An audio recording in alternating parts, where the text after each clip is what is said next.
Plot. C. 2019. Head. Actions. Add a new. Far in a dystopian future, the human race has lost the sense of sight, and society has had to find new ways to interact, build, hunt, and to survive. All of that is challenged when a set of twins is born with sight. Season 1 of 2. 3. Fresh Blood. November 1st, 2019 TVMA. The twins struggle to keep a secret from their mother. 4. The River. November 8th, 2019 TVMA. An attack on the village leads to sacrifice and new challenges. Voiceover off.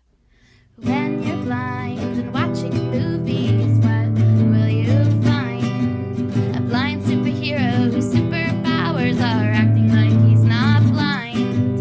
A sighted actor over dramatically touching people's faces. Or maybe the whole joke is that they're bumping into different places. A spectacular, macular generation. Tunnel vision to your television until they off this movie with audio descriptions. They're movie buffs who know their stuff. You'll be thoroughly entertained. Twin Sky and Melissa throughout film history and Citizen White Cane. Hello and welcome to Citizen White Cane.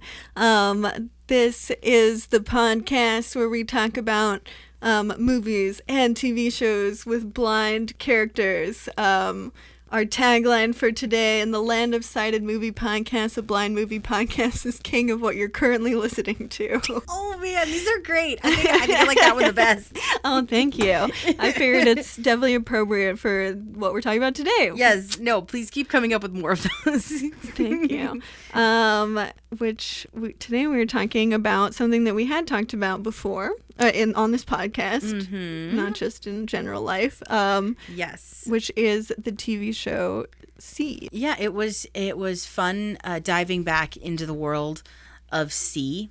It was a little hard to not just keep going and watch these two after we watched the first two. I'm so used to binging things that it's very hard to be like, oh, I'm just going to watch 2 episodes. Yeah, well, and these, I mean, really, after the first episode, the show really picks up and starts and gets going. Like after the starting with the episode we talked about last time, the second episode. Mm-hmm. Yeah, it is, because I feel like the show is really about the kids. And so in the show, we're kind of following, how do we want to do previously on C and our discussion of it? Maybe just the last episode ended with Suabax and her, I want to say husband. I think he's actually her husband. Do they get Gether, married? Maybe that's it. Gether. Yeah. I think they. I don't know if they get married, but we know that they slept together. Right. This next episode, which we were talking about in the last C episode that we did about, like, are they cousins or are they sleeping together? Right. And why we were confused is because both are true. And that's confirmed in this Yes. next episode. Yes. So the last episode 2, ends with Gether sending the message bottle down the river. And someone picking it up and finding it. Which I don't know how much we talked about that in the last episode. The bottle contains the message that the twins, the witches, are here at Alkany Village and they can see. I believe is what he said. Something along those lines, because we're kind of following the 2 different tribes, sort of. The main characters are kind of more tribe-esque than the other character. The royals, I guess. With her army and with Queen Kane, her general and her armies. Yeah. That are searching for the witches. Well, for the twins. Right. Basically. Right. And the twins are the kids of our main characters, Jason Momoa and Jason Momoa and his wife, played by Hera Hilmar, sorry. Hera Hilmar. Magra.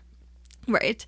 And so yeah, they have sighted children. Mm-hmm. Kufun and Haniwa. Yes. Fun names, really easy to remember. I mean, I love them. Yeah, I mean, now that we're really into the show, much more accepting of the crazy names, and I'm like, Yeah. this is great. They just sound right now. Yeah, it is like I think you get used to them after a while, as long as you can kind of like, because it's really just remembering them is the hard part, because it's confusing if you don't remember who people's names are, because you have to, because the audio description says their name. Thank God But- for that audio description. Let me Yeah, tell you, it's very I helpful. would have forgotten half the characters' names had it weren't been for the audio It's description. it's really true, because I do not know how often characters say the character. Like sometimes they do, Not but not very often enough to remember. Yeah. So that's where the second episode leaves off. So the third episode basically opens up with and I actually can pronounce his name now, Tamakti June. Wow, good job. Thank you, because I don't think I could on the last podcast. June. Tamakti June. He goes back to Queen Kane to report that he's failed, that he didn't find the twins. Right, he's the general that is looking for the witches, which witch are the finders. twins. Yeah. So he goes back to Queen Kane and I failed you. I didn't find them, and he prepares to take his own life. Yeah, and she's like, cool, do it. She's totally okay with this. She's like, well, you're in my service. Okay. She's such a shitty person. She has such an interesting voice. The way she speaks, just... It's like one of those things where occasionally a character in a TV show will just make me have the urge to punch them, like, to the fact that it's like literally just like really, really distracting. And I feel like she's one of those characters. Yes. Well, be careful. If you tried to punch her, she'd probably pull out her skin knife, which we did not get to see in this episode. I'm so glad. No skin knife. I'm so glad. Ooh. Ugh, I hate that so much. No, this episode in particular was plenty brutal enough without the skin knife. I know. And we'll talk about it later. But man, oh man, there's just this scene in this third episode that I'm just sitting there going, my God, this show is so violent. It is extremely violent and unnecessarily so. I feel like, because there's like two different super violent scenes in each episode, like one per episode. I feel like I think I'm gonna counteract you on that. Okay. I think yes, I think that there's a lot of violence, and some of the violence is like I personally don't want to see this, but I do think I want to stand up for the violent scene at the end of this episode. I think it was necessary as kind of as end as of the character. second episode. Sorry, Which one third is it? episode. Right, yeah, the third yeah. episode, the Yeah. first one we watched. Yes. Because to give some background, they're because that's the one with the slave, Correct. like owners or slave masters. Right. Right. So basically, the plot of the episode is we find out that Gether and Suabax have been knocking boots, and they had a baby, but because they are related, the baby was inbred and therefore didn't survive. Yeah. And so the village is freaking out because we need. Well, the way they say it is we need more blood. Right. Because people can only procreate with themselves so many times. Right, which is true. Yeah. And which was my theory on why they were cousins and having sex last time. I was like, oh, because it's a small gene pool and there wouldn't be. And so, yes, that is it. And that's part of it. Yeah. And did you notice during that conversation, Kufun and Haniwa are talking about genetics? Right. It's simple. The fact that the village doesn't understand why two people who are related shouldn't have sex. Yeah, because they can read and have now learned, which they only have so many books. So there is a certain level of information. I'm like, you were reading stuff like, just like fiction books. Well, I mean, maybe Jurla put in, maybe he put in a bunch of different books. I don't know. Well, he did definitely put in a bunch of different books, but we mostly, I mean, they have an atlas is one of the ones that's like not just a fiction book. An American atlas, which confirms that this story is in a post-apocalyptic America, right, and in the South, because they talk about the Mississippi River. Yeah. So I'm guessing, because they're trying to go to the other side of it or to it, I think. I'm guessing they're probably in one of the Carolinas or Georgia. Yeah, it's not like, it doesn't feel very specifically like, because when they start saying place names, I was like, oh, is this going to be something that's super important later on? But it was kind of, yeah, I think just kind of like that they're in the South, maybe. Yeah, and then they talk about like Philadelphia or something. I don't remember. There's some. Yeah, no, they were naming off towns. Okay. Yeah, that are in the atlas that It probably don't exist anymore. It kind of got me lost enough that but that's helpful, thank you, because I was just like, I'm getting too many place names that I kind of just like I was struggling to even fully figure out where they were. But maybe that's partly because my geography of the U.S. is not super great. Yeah. So Well, thank you for translating. Oh, no problem. No problem. I'm just really tuned into like the lore. I want to know how we got here. Me too. Yeah, and definitely. And what this place is and what the rule. And we kind of get a little bit more of that in this episode because there's talk of a festival. And right. I'm guessing that when they go to the festival. When we go there, yeah. And there's an amusement park. Yeah, it's at an abandoned amusement park. Which we don't know what amusement park it is. No, it's just... I was really hoping they were going to establish that. So I wanted to know, is it like Six Flags or something? Well, probably. There's a lot of Six Flags in the South. Right, There's so many. Yeah. Could have been Six Flags over Georgia if it happened in Georgia. Maybe, yeah. But then again, I don't know. I've never been to that particular Six Flags. But they have the villages... And there's more than one of these festivals, I'm guessing, because only certain villages show up to each festival. But so they show up there, and it's basically a mating ritual. Right. They're there to congregate, to socialize, to buy wares, to sell things, and to get it on. Yeah. Basically. It does feel like it's just so weird and ridiculous. Like, I don't know. I feel like it just the ceremony aspects of it were odd to me. Just like, because part of it is like the KKK is there, and we can kind of get to that. Oh, okay. Yeah, I was like, hang on. What? Yes. So, and of course, I did my research by doing none of my research. Well, it's hard because we're watching episode by episode, because I thought about doing research, but then I'm like, but I'm probably going to run into spoilers. Mm-hmm. So it's difficult to do that. Yeah. Now, the preacher's voice, we're jumping all over the place, because we go to the festival with Baba Voss and Magda and a bunch of other villagers, but Kafun and Haniwa sneak around and follow them. Right, because they're not supposed to. Right, they don't want them to go and get found out. Right. So we get to the festival, and they've been following them, and we hear this preacher, like fire and brimstone preacher, who's talking about burning people because they possess the power of the light. Right, sight. Right, because it's like they're witches, but they also specifically say that they possess the power of the light. Yeah, which is the sight. Right. So the here's euphemism for that. Yeah. So here's my important question: was that Peter Dinklage's voice? I have no idea. I got really excited. I was like, oh my god, it's Peter Dinklage, and I didn't. Did you look it up?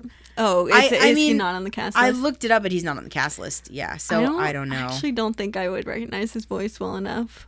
After watching 8 seasons of Game of Thrones, right? I think I've I can do it. None of Game of Thrones, so I have no Game of Thrones knowledge to use. So yeah, I don't know. I was really disappointed because I couldn't see him. So well, and also some of the people because then they burn all these people. They talk about it, but they also do actually burn the people. Them. Yeah, like it's like a witch burning kind of thing. And Kafun and Haniwa realize that they can't see any of these people who are being burned. They can't see. Oh yeah, well they can't see that they're gonna get burned. Well, they're blind. All these they've accused of being witches who have the power of sight don't. Right. That they, yeah, well, I think it's kind of like a perfect allegory to witch trials and stuff, where it's just like you're put in a situation where it doesn't really matter, like what's going on with you. Yeah. Like you're going to get killed either way, you know? Yeah.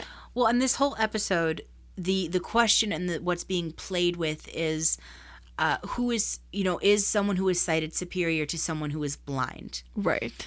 Because before the actual parliament meeting where they decide to go to the festival, Baba Voss and Haniwa are hunting in the woods, and Haniwa has made a bow and arrows, and Baba Voss, they're hunting turkeys, and Baba Voss goes to hunt the turkeys the traditional way, which he says is calling them over by making turkey sounds, and I'm assuming he's going to club them or something.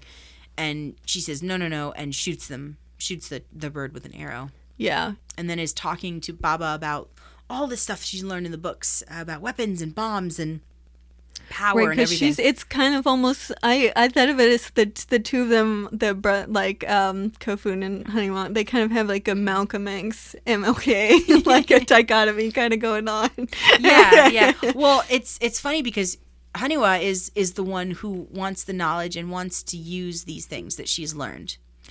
And wants... Well, but like specifically also the weaponry aspect of it, which, I guess kind of like illuminates the problematic nature of having that kind of power. Like, because, if you can use weapons more skillfully, then that is kind of power. Right. It's easier for you to... Pretty... Yeah, it's easier for you to dominate somebody who can't. Yeah. Whereas Kofun is much more scholarly, gentle. Yeah. He doesn't want to... he doesn't want to do that. He also isn't really a huge fan of leaving the village, whereas Haniwa, he is more Haniwa wants to. Yeah.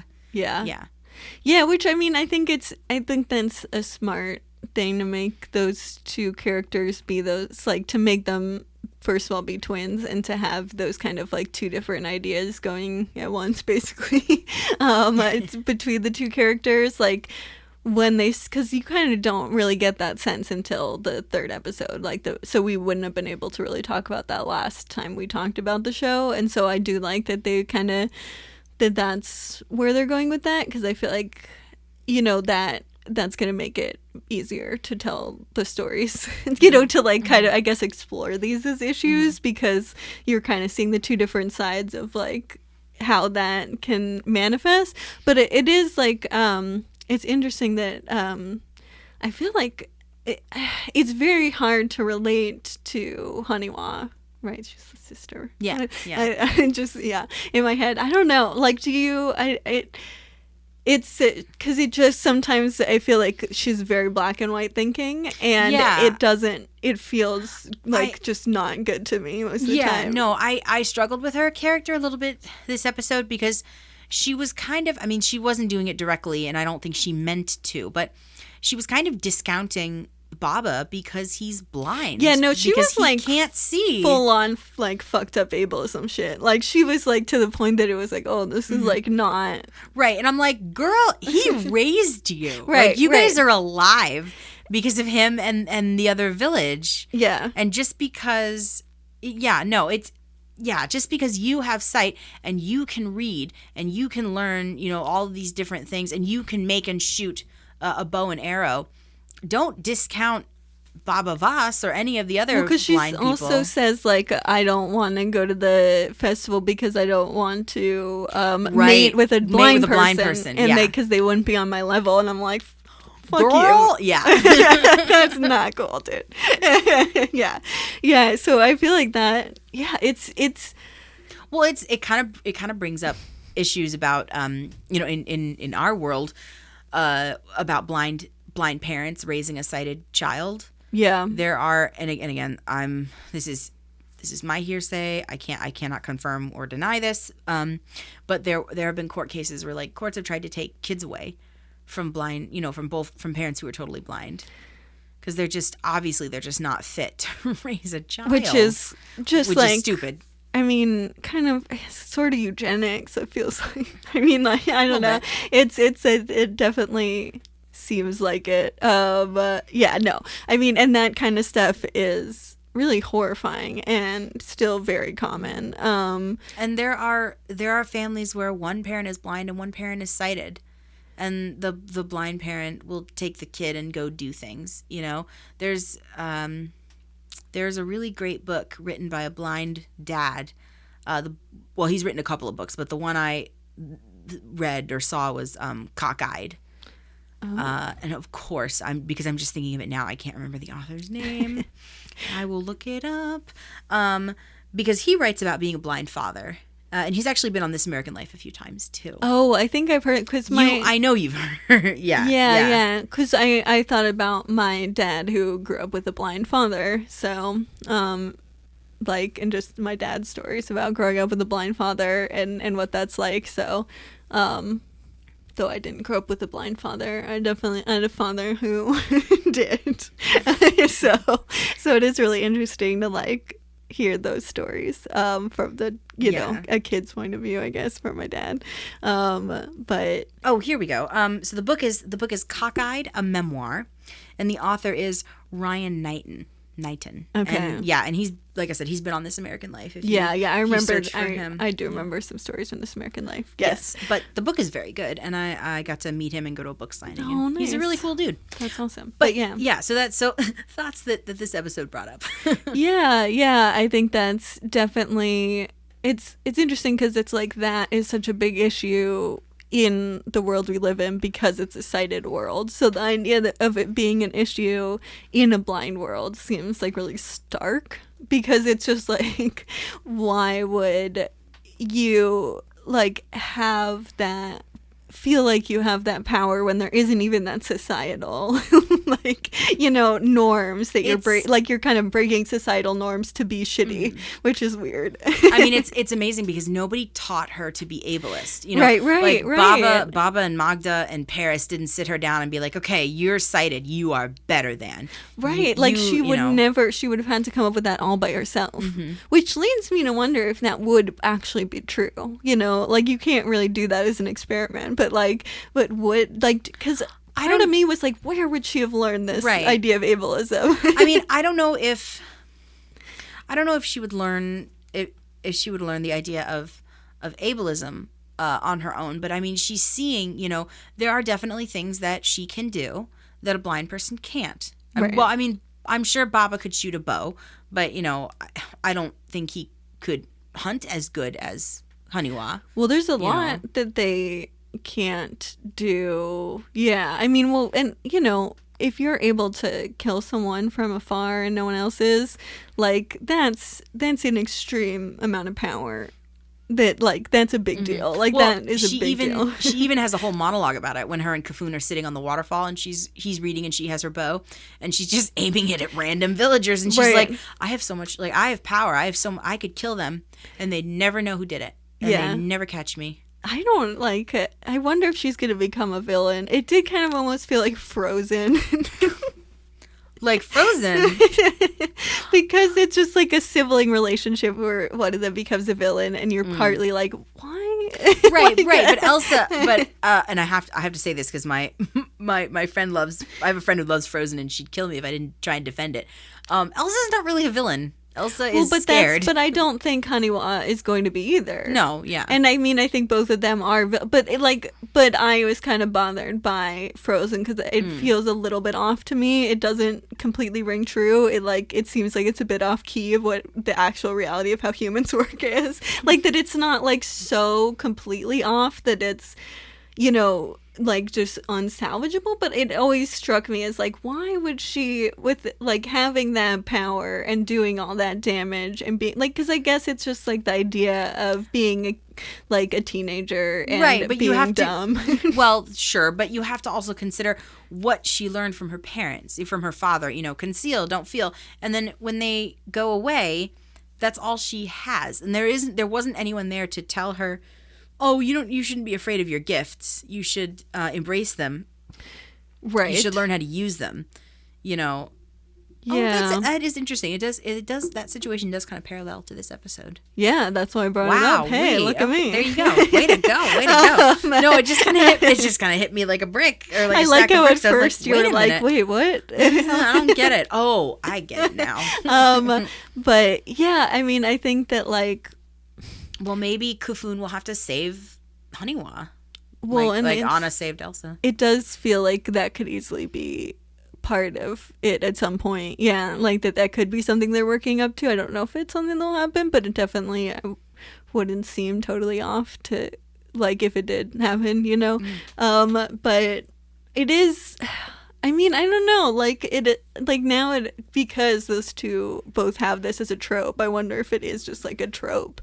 Like maybe it's a newer trope than like other things, but it's weird, you know? Well, and the whole sighted superiority thing. I mean, it's hard because when I'm, you know, you and I have a fair amount of usable vision, and if I'm in a room of totally blind people, which I have been. I mean, I got to stay at the at the National Federation for the Blind, their main headquarters in Baltimore, which is basically run by blind people. Right. The whole staff is blind, pretty much.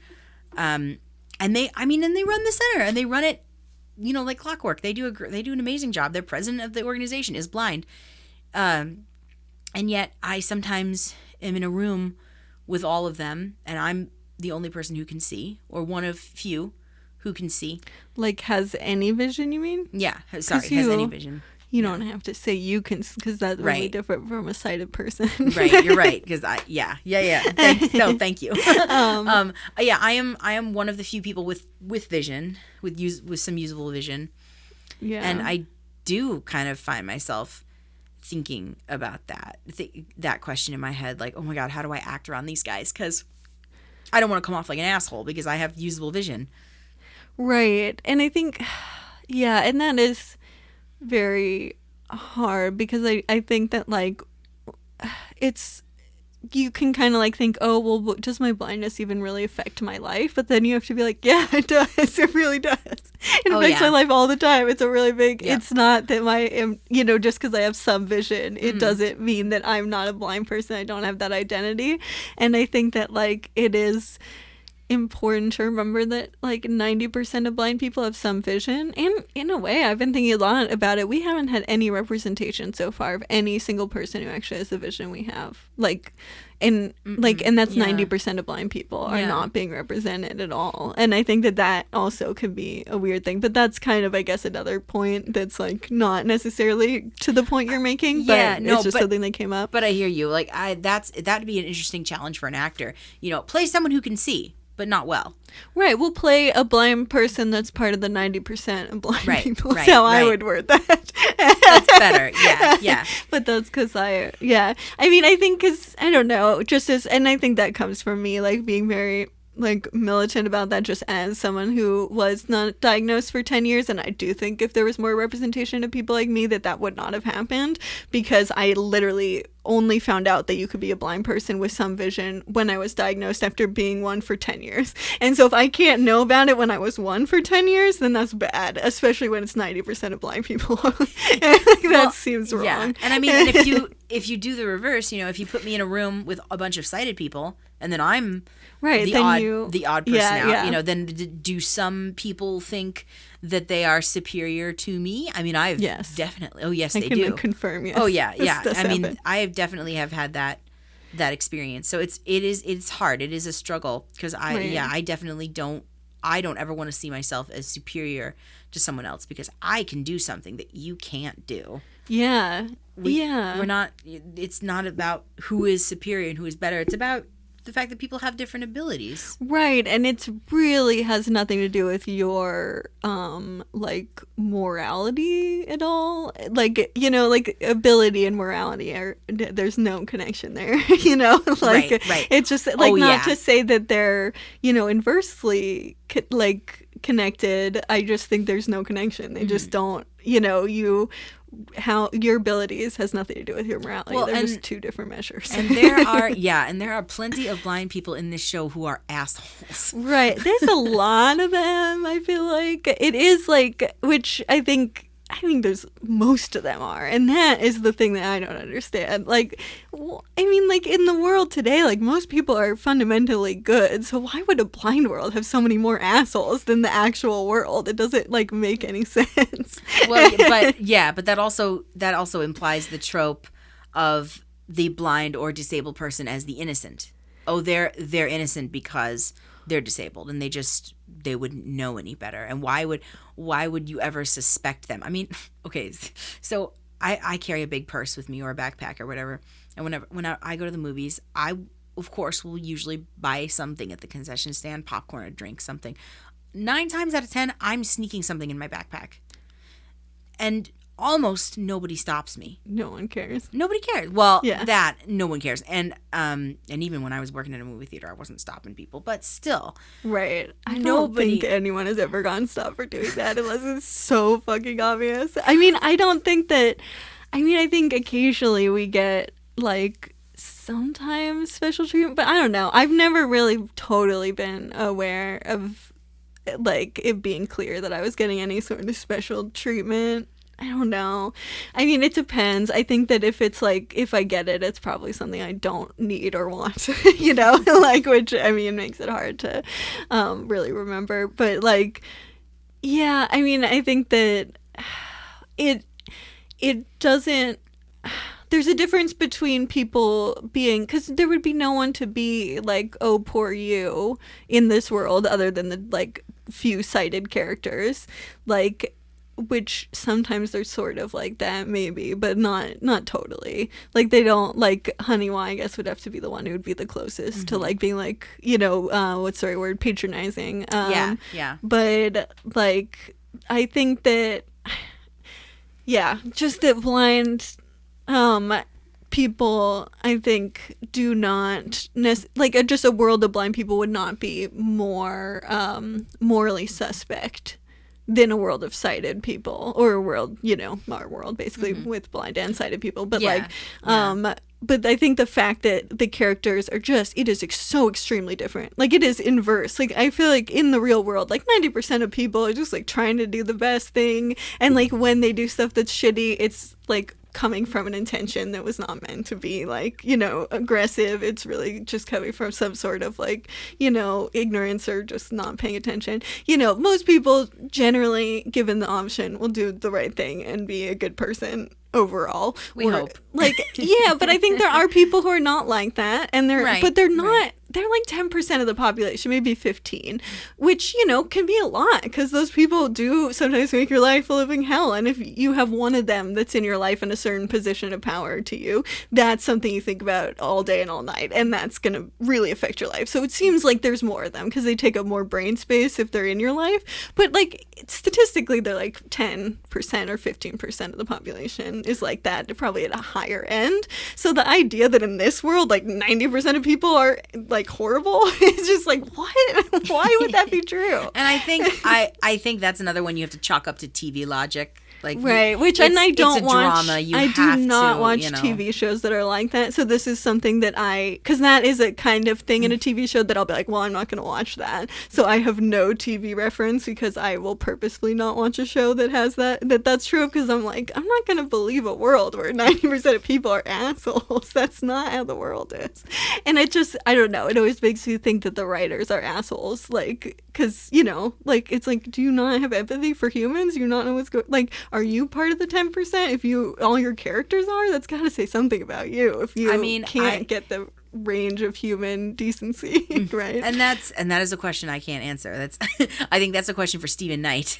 I know, who's the producer of the and show. like, not to like throw shade too much on any one person, but I do think that, and you know, maybe some of them are good people who just are not very good at writing, which, you know, I guess is one thing. Well, but I again, and kind of to defend the writers a little bit, I don't think it's that they're bad at writing. I don't think this is a horribly written show.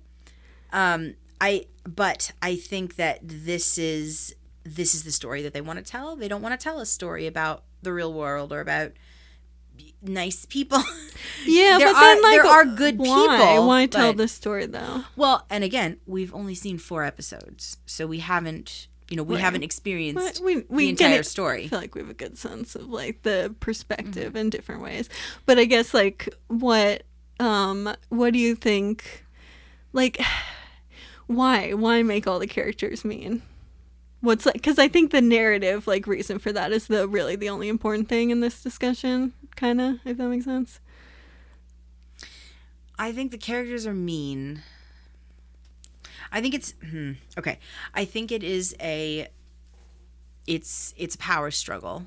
Yeah. The characters who are in power have everything, and therefore they feel like that they can do whatever they want. So they are not the nicest people. They have everything, but still they're unhappy. Yeah. And they can, Queen King can exert her power over. Have everything. Whoever. Well, no, they don't have everything. They have pretty little. I mean, they kind of are acting on scarcity, but it also seems like so self-inflicted half the time that you're like, why? Why are you doing this? Why not just be cooperative? Like, this is evolutionarily stupid. Like, there's no way that every single person would have this just, like, completely, like, that goes against evolution to like not be cooperative. Like that is such a like you need that to evolve as a species. So like how did that get like tested out of people? Like, because you would also think that the people who survived would have been the most cooperative, like they had to be. So the gene pool should definitely be more cooperative at this point. Like it is so bizarre that like they would be so like I mean, and acting out of scarcity like that is a valid argument.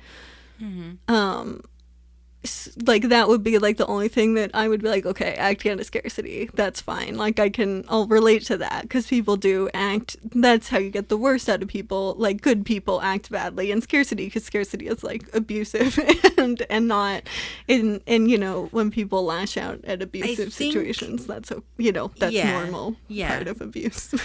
I think this question, hopefully, as far as why is everybody so mean and evil and awful, hopefully will be answered as we go on, because I mean the characters are traveling to the House of Enlightenment.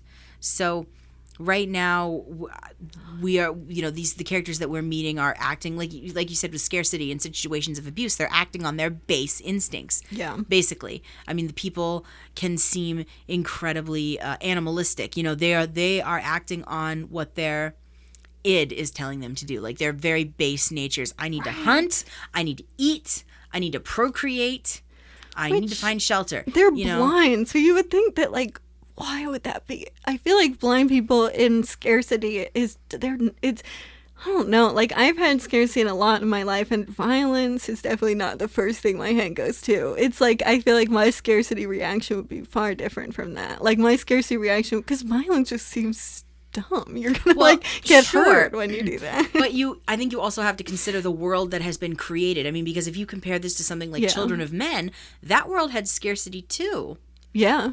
And even though that world was incredibly sophisticated, and there were still very sophisticated parts of the world, people were still blowing each other up and violent, and there were some people who weren't, who were still living quote unquote normal lives. Right. But I think that, like, first of all, we don't see anyone living normal lives here. Everyone that's is true. No, it's ridiculous. It's not a very good comparison, because Children of Men is our world, basically our world. But what if no kids? This is right. Not no kids our are world. born. Whereas, this does have a very different tenor, because like it doesn't just affect the kind of the demographics. It also affects every single individual, because now all the individuals are blind.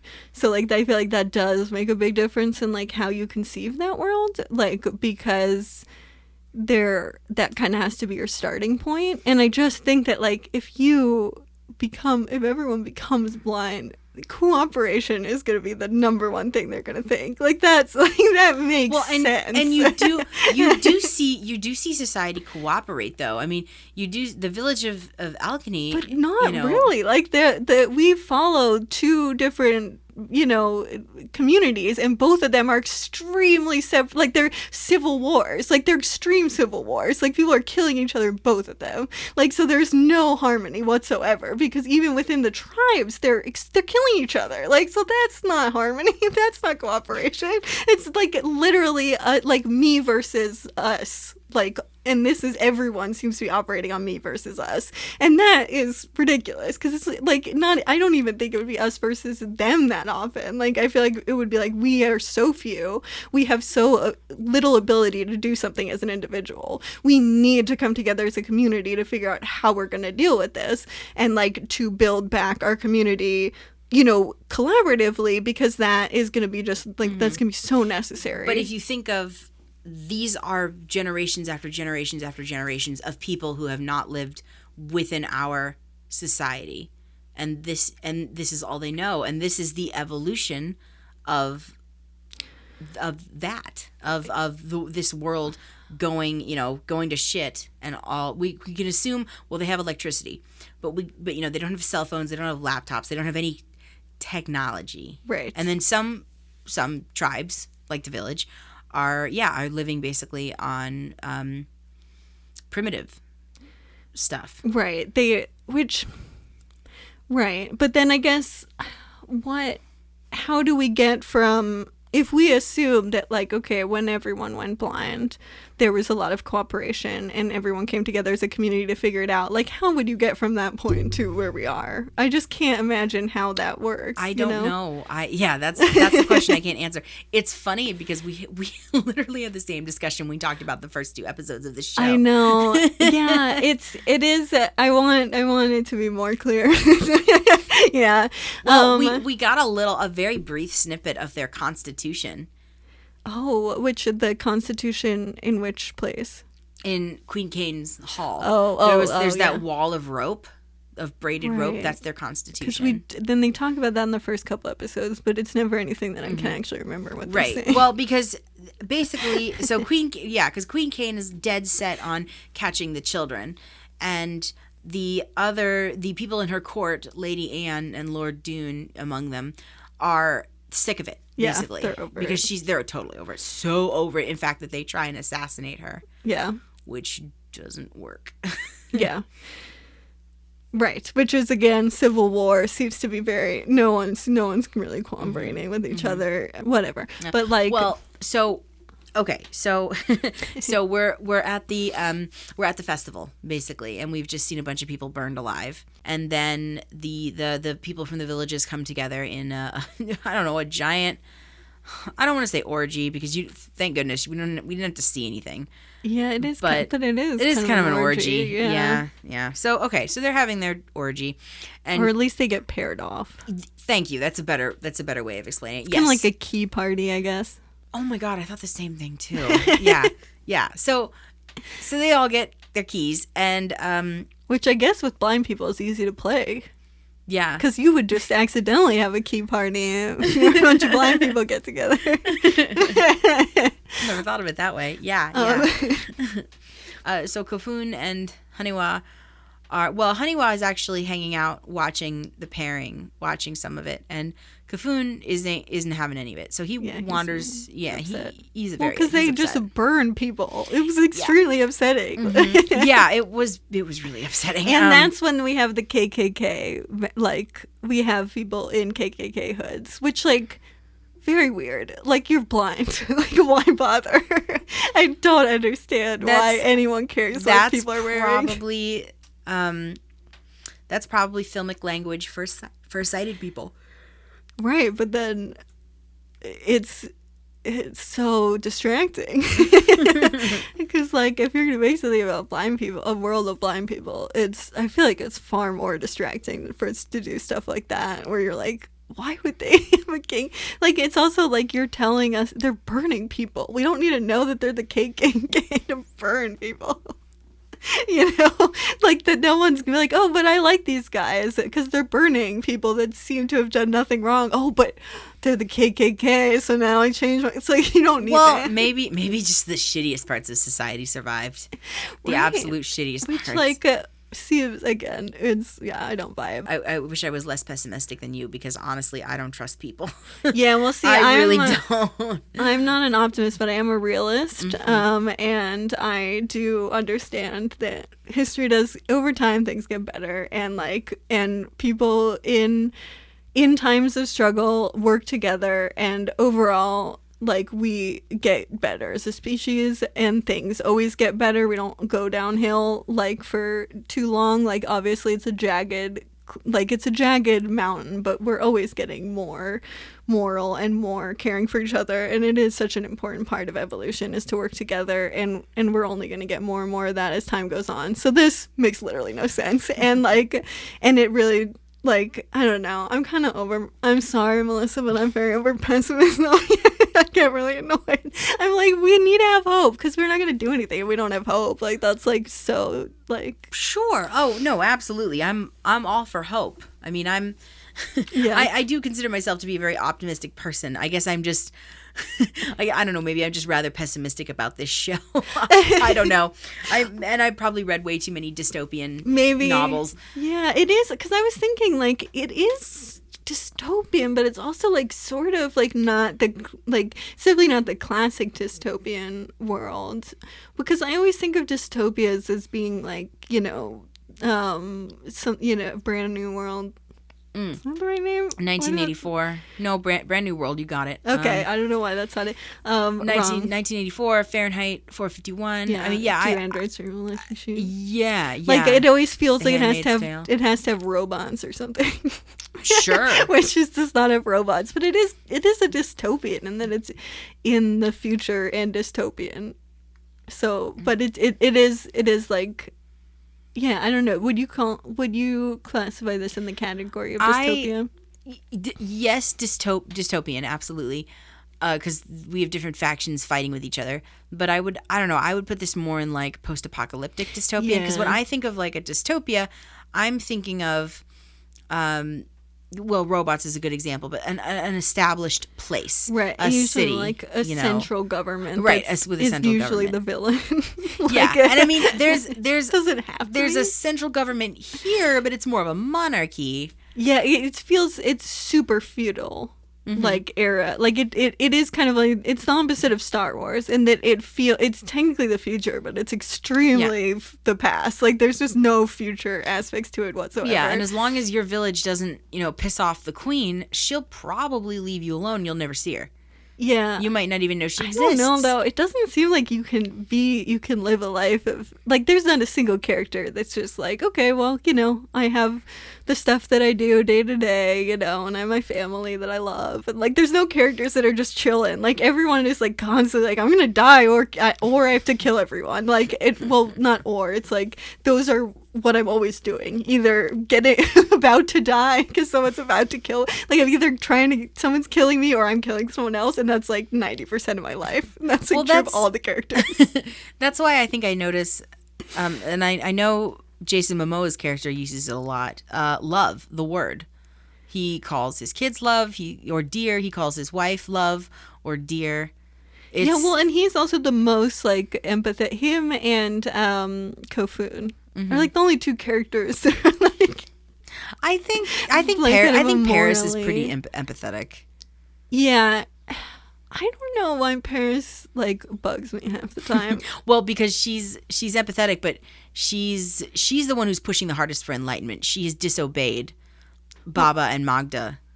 Repeatedly. I'm fine with someone disobeying character. I mean, like I love a good rebel, but I think it's because she just always feels very cagey to me, and I do not like that in a character. Like I want someone who's gonna like say what's on their mind, because I'm like, I don't want to have to like fucking worry about what you're thinking. I just want to pull it out of you. Yeah. I mean, and that's just because that reflects my real life. I'm gonna annoy when people do that to me. I guess why I gravitate towards Paris is she's presented as a wise woman, basically. Yeah. And so I don't know. I just have lots. I respect her because she has lots of knowledge that I don't. But I'm like, if you have, this is kind of the idea of the show. If you have knowledge, you should be giving it out. Mm-hmm. Like it shouldn't be, which is kind of funny now that we've seen Book of Eli. There is a lot of weird similarities to Book of Eli. The Book of Eli I kind of bought a little bit more because we had most of the villains were sighted, so it made a little bit more logical sense to me. But you do have like this kind of idea that knowledge should be spread and not right. It should be shared and not hoarded. Which is why Paris bugs me, because it always feels like you're never totally sure if she wants people to like it. It feels it's a little bit more. I always worry that she is kind of more of a very us versus them kind of person in a way that's not always healthy once you push it too far. Do you think when push comes to shove, Paris would turn on the party and give them away? No, because I feel like she is aligned only with Haniwa and Kofun. I feel like that's her us, and like even Baba Voss and Magda are kind of the them. Like she feels very much like a surrogate mother for the kids in a way. Well, yeah, I mean she literally brought them into the world. She's a midwife. Yeah. Slash doctor slash healer, but yeah. Right. But slash she's wise woman. but Magda is their biological mom, so she also helped bring them into the world. Yeah, well, yeah, sorry. She literally brought them into the world. But yeah. They were. We could say it's a team effort, but it's Magda can't not get credit for that. Of course. Yeah. She carried them and everything. Yeah. So, Kofun basically on his own accidentally gets caught by slavers. Right. And that's something new in this society that I didn't know about. Yeah, people just Which have I was slaves. like, so are we going to do a whole race metaphor? But then it kind of fell apart again. Yeah, no, I don't. No. Yeah, no, I don't think it's necessarily about race. In this case, it's literally just about slaves. Well, I mean, yeah, though it has to be about race in some ways when it does evoke the KKK right before we get the slave. So we're evoking race a lot, especially like since we're in the South, like we know that we're in the South and then we see the KKK, then we see slaves. So we can't say that there's no commentary on like Black Americans. Like that's a lot of stuff to be like, pulling up. We don't have any like lynchings, so that was another brutal go-to that you could evoke race with. But yeah. But now Kofun has to pass as blind because he definitely doesn't want the slavers to know that he can see. Yeah. In a way, they always have to be in this world. Yes, they have. Yeah. Like it's just once they're outside of their tribe, sort of, but even within the tribe, it's like trying to give them away. Which, okay, so this is another aspect of it. Like the tribe they're going to be burned as witches, like if they're given away to like, especially Queen Kane, like wants them dead, basically. So the tribe needs to protect them. So like, I feel like it is understandable why people in the tribe would want to give them up in some ways. Like, because it's like, because they wind up like dying. Like they truly die for these kids. And so it makes sense that they're like, no, we don't want to do this. Okay, but here's the thing. And because that's what I thought too, is, obviously the tribe is going to let Baba and everybody escape. Not all of the tribe protected them. I mean, Bolion's mom did, because she dies for it. She dies for protecting them. But, I mean, Gether and Suabax aren't going to protect them. Well, I mean, all of the tribe dies, though. Mm-hmm. Like, except for the people that are at the end of the episodes we watch on a boat. Yeah. So, because of that, they truly did have to die.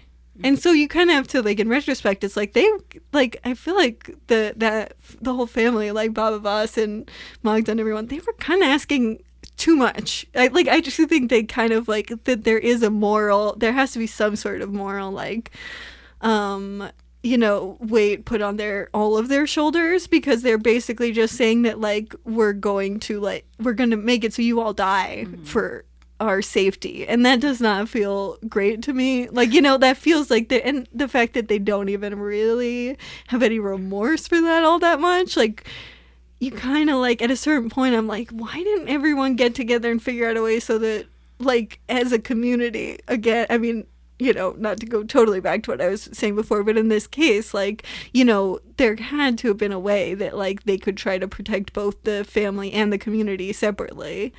Like, especially if they ran away earlier, because then they wouldn't go after the community if that wasn't even really that helpful to them. Like, if they had run away, then there's no reason to go up to the tribe if they're so far gone. And maybe, Tamukti Jun has just had it.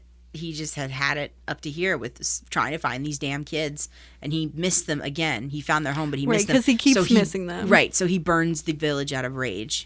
Well, that's also, like, what was going to happen. Like, which is why, and that happens when you spend all this time going after the tribe, and then they finally leave. Whereas I feel like if they had left from the beginning, then the tribe would kind of get to be innocent, wouldn't have to be innocent bystanders. Like, they could kind of potentially, like, just, kind of wash their hands clean of this and be like, this is not our, we've decided this is not our problem anymore. And that would be fair. And I feel like, because Baba Voss is kind of like the patriarch of the tribe. So I feel like it's kind of on him to be like, hey, like, we're not going to put all of your lives at risk when our lives are at risk anyway. So like, they're also worried about their own safety. And so to add all these innocent bystanders into that safety calculation, and then in the end manage to be safe, but then all the innocent bystanders die, like, that seems not cool, because you just led your own people into death, basically. And I think he definitely feels that. I think he carries that on his shoulders, and I'm thinking that this is something that he's gonna have to deal with in future episodes. Honestly, I don't think they're kind of like traumas. Yeah, I don't think you just introduced an element like this into your story. Yeah, and then just I guess the village is dead, and then I'm just gonna go on. Yeah. No, I think he's gonna have to deal with that. Maybe he's gonna meet someone from the village, from Alkany Village, who survived. Or do you feel like it could have been avoided, though? Because that's, I think, the real question. Well, so he obviously, he had a plan. He built a boat, and big enough for him and a couple of other people to sail on. And I think there were some people in the village, like like Bolion's mother, who had accepted their fate. This is what is going to happen. So she made Bolion and a couple of other people go with Baba. So I think you have people like that who, and Bolion's mother certainly didn't give the twins up. She wasn't going to. And I'm guessing that maybe, well, I can't say that maybe not everybody in the village knew. It's a small community. I'm sure everybody knew. Everyone knew. Everybody knew. Yeah. And Gither and Suabax didn't help matters. Because they kept leading. But that's also like, seems like that also could have been avoided if you were just left from the beginning. Mm-hmm. Like, it just seems like you're kind of also making yourself more vulnerable, and then also like putting other people's lives at risk. And it was just, I never fully understood why they didn't just leave. Right. Well, maybe they didn't have the means to leave. Well, they did have the means to bring the whole tribe. So that seems harder. On that boat? They weren't going to fit on that boat. No, but that's like, because this happens near the end of the 4th episode. Mm-hmm. So it's kind of near. We're all skipping around, yeah. Yeah. I mean, I feel like we've kind of covered a decent amount of the 2 episodes. Yeah, I feel like the only thing I want to circle back to is the fight scene in the 3rd episode, because I think that with the needs to be talked about. Slavers. Yeah. So Kafun and the others are led to this concrete room, basically, in what was a city, maybe, and they're going to be sold off. Yeah. So Baba Voss is going to go rescue them because Haniwa has led them to where the kids are slaves, not kids, where the slaves are being kept, because she can see the smoke from their fires. Well, she can also read a message that the Kafun wrote. Right. And this is where Magda learns that they are reading, because she until now didn't know that they could read. Right. Paris and them had kept it a secret. And Magda and Baba Voss and Baba Voss, right.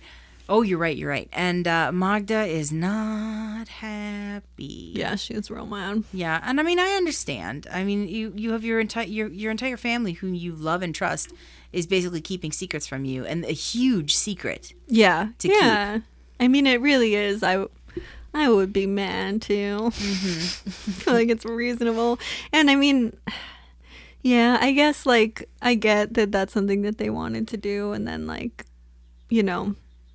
what is it? Is it morally wrong to learn how to read? I don't think that's very clear. Well, that's not clearly it one way or the other, really. Not only just learning how to read, but gaining knowledge.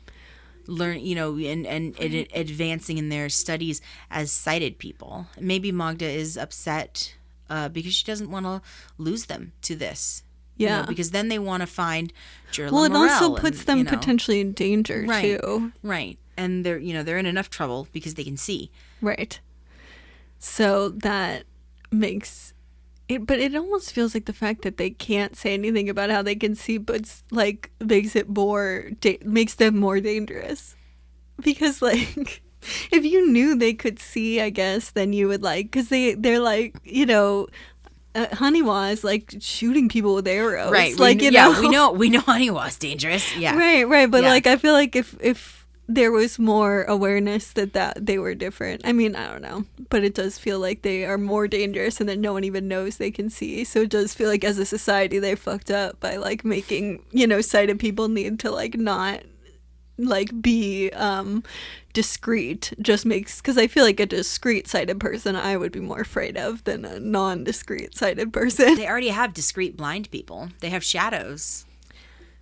The spies who just kind of are there in the background, all painted up. Well, kind of everyone can be discreet, depending on. True. It's just that, like, they wouldn't, like, everyone is assumed to be blind. Mm-hmm. Or they're accused of being a witch, basically. Yeah. So that, like, they kind of made it, they kind of dug their own hole that, like, sighted people are not gonna, they have no incentive to say that they can see to anyone other than, like, trusted people, because, like, you're not gonna tell someone that you're, the kind of person they want to kill. That's not, it's right. That's just being like, we're gonna, we need someone to confess to this crime, and also they will get the death penalty. It's like, okay, well, so no one's going to confess to the crime, obviously.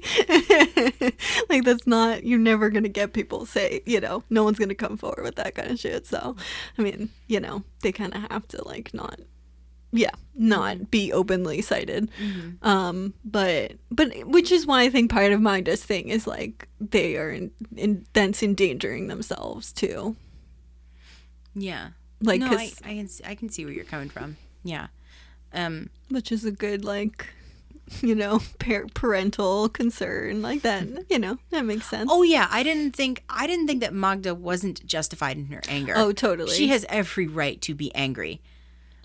So yeah. But at the same time, it is kind of like, I mean, why can't they read and why can't they do some stuff, because I kind of go back and forth on this during the show. Well, that I think she's angry. I know she's angry because she was lied to. That she's absolutely angry, which I would be she's angry lied to. Too about that. But I think another reason why she was angry is Honeywa could read the message, and Honeywa helped them find the direction in which to go, to follow the smoke, to follow the path to where they were being held, and she couldn't. Right, She's well, a mother. It's like someone it's like kind of being a disabled person, and then for the first, it's kind of like In the Eyes of Me, where you had those kids who would wind up after being in the blind school, were in a public school where they were the only blind person.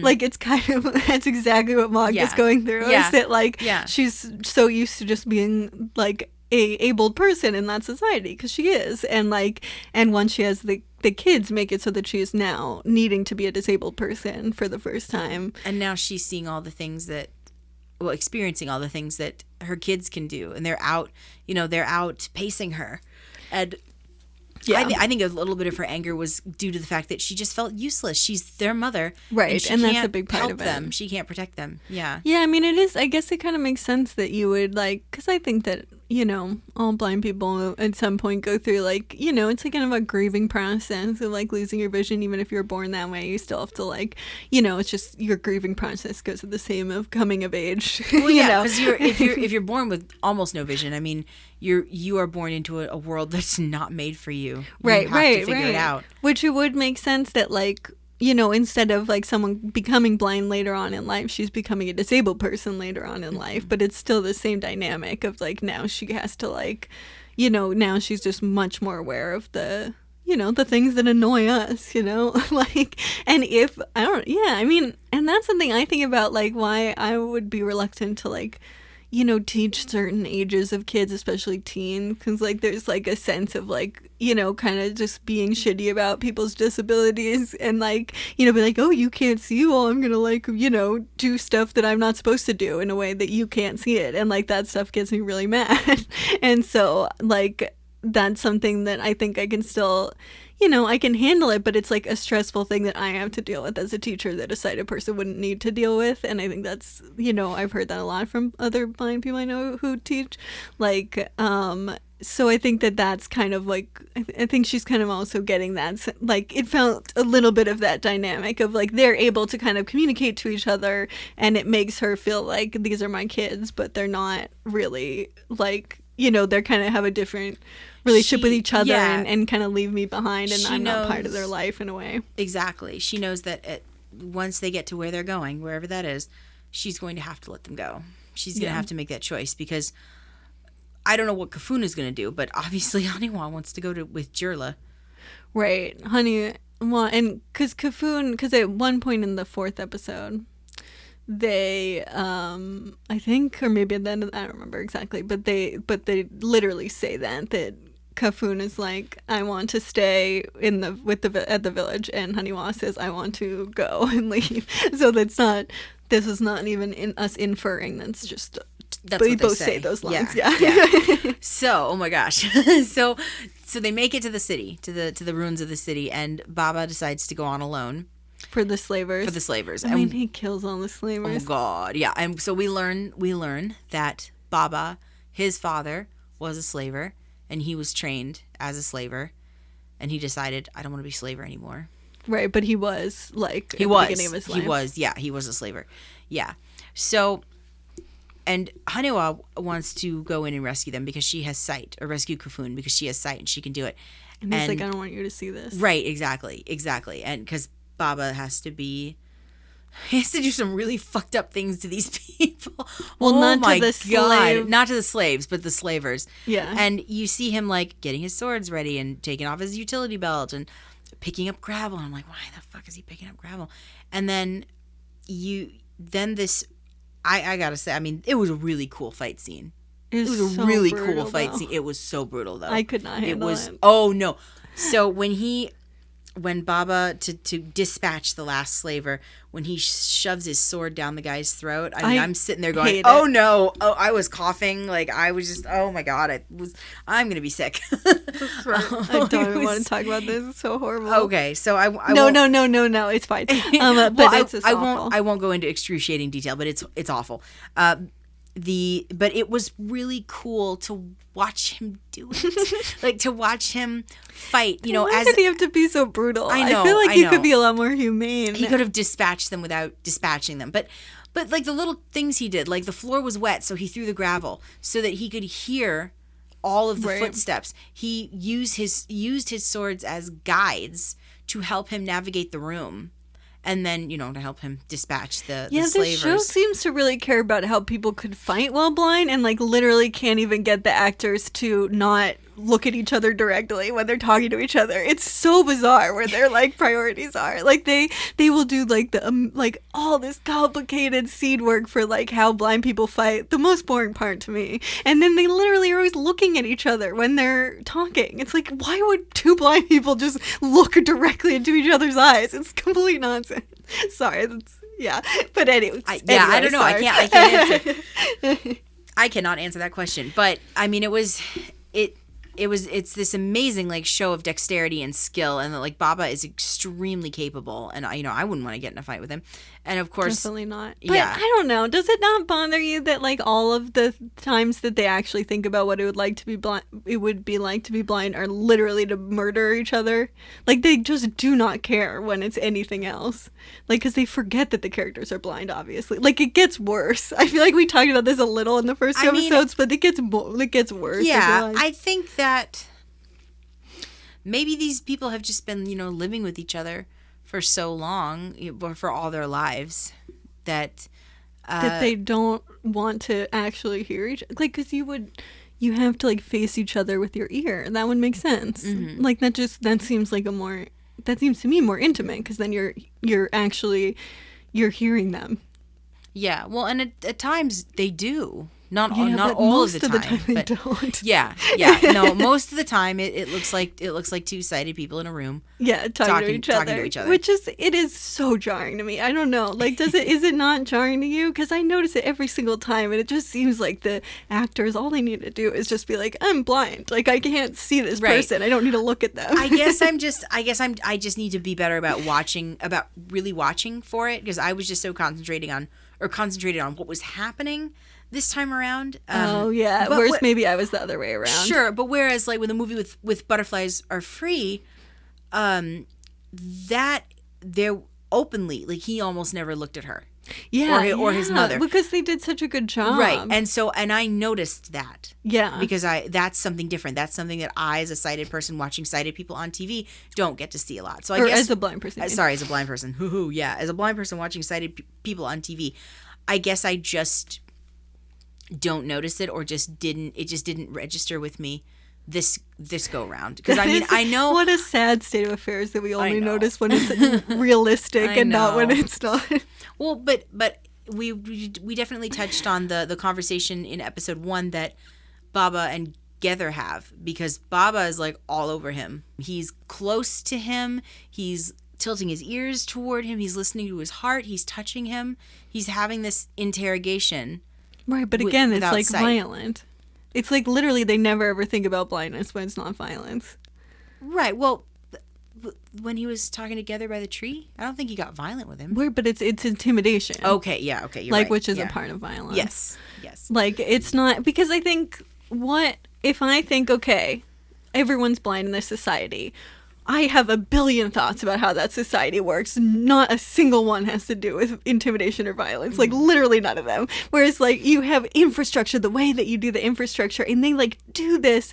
Occasionally, they'll just, like, touch upon something, like, with, you know, like, the beaded languages. Like, they'll kind of have, like, little things here and there, like, sprinkled around. But it's, like, you need to have infrastructure. They have all these places where there's just giant open nature land, which is, like, literally, blind people would never make that their society. Because that's so unhelpful, and that's already very disorienting for us. And so why would that be the thing that everyone decides? Like, you would have so much infrastructure, because blind people, like, the amazing thing about a world of blind people is the infrastructure you would have, and like that's what's so fucking exciting about that idea. And so the fact that they just don't care, and they really just, and all the stuff that they come up with is like, no, why would like blind people would not do this? And maybe that's just not the world that they wanted to play in. That isn't the world that they wanted to write about. They wanted to write about this feral, feudal, tribal society, so. monarchical society. That might be apparent, but why? I mean, like, but also, what do we think about that? I guess I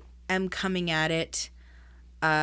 The show, when I saw the preview for this show, and because I was watching the Apple keynote event, and Jason Momoa came out and introduced the show, and when I saw the preview, the thing about that really piqued my interest, besides Jason Momoa was supposed to be the main character, and for the most part he is, kind of, the thing that piqued my interest is everyone in the show is supposed to be blind. Right. I'm like, okay, this is a show I have to watch, because everybody's going to be blind, and it's either going to be awesome or terrible. I don't think the show is terrible. I'm not sure if I think the show is awesome. So you were wrong. No, I'm just kidding. I was wrong. Yeah. I mean, but that's not a bad thing. I don't think it's a terrible show, but it's definitely not, like, I guess for me, awesome is like a show like Steven Universe or TNG, or, you know, things that make me happy, right. You know, things that make me that I'm excited to watch. And and that's so this is not one of those shows for you, but it's not like you don't. I think you like it more than I do, right? I think I do. Yes, I'm not dreading it. I'm not dreading having to watch this show. I'm not dreading it, but I would if I didn't get to talk about it. Mm-hmm. Like, I would dread it if I was watching it for fun. Right. So this is, unless we were doing this podcast, this is probably isn't something you would just put on. Definitely not. Right. So if, for the fact that it wasn't about a bunch of blind people, this probably isn't a show that I would just throw on.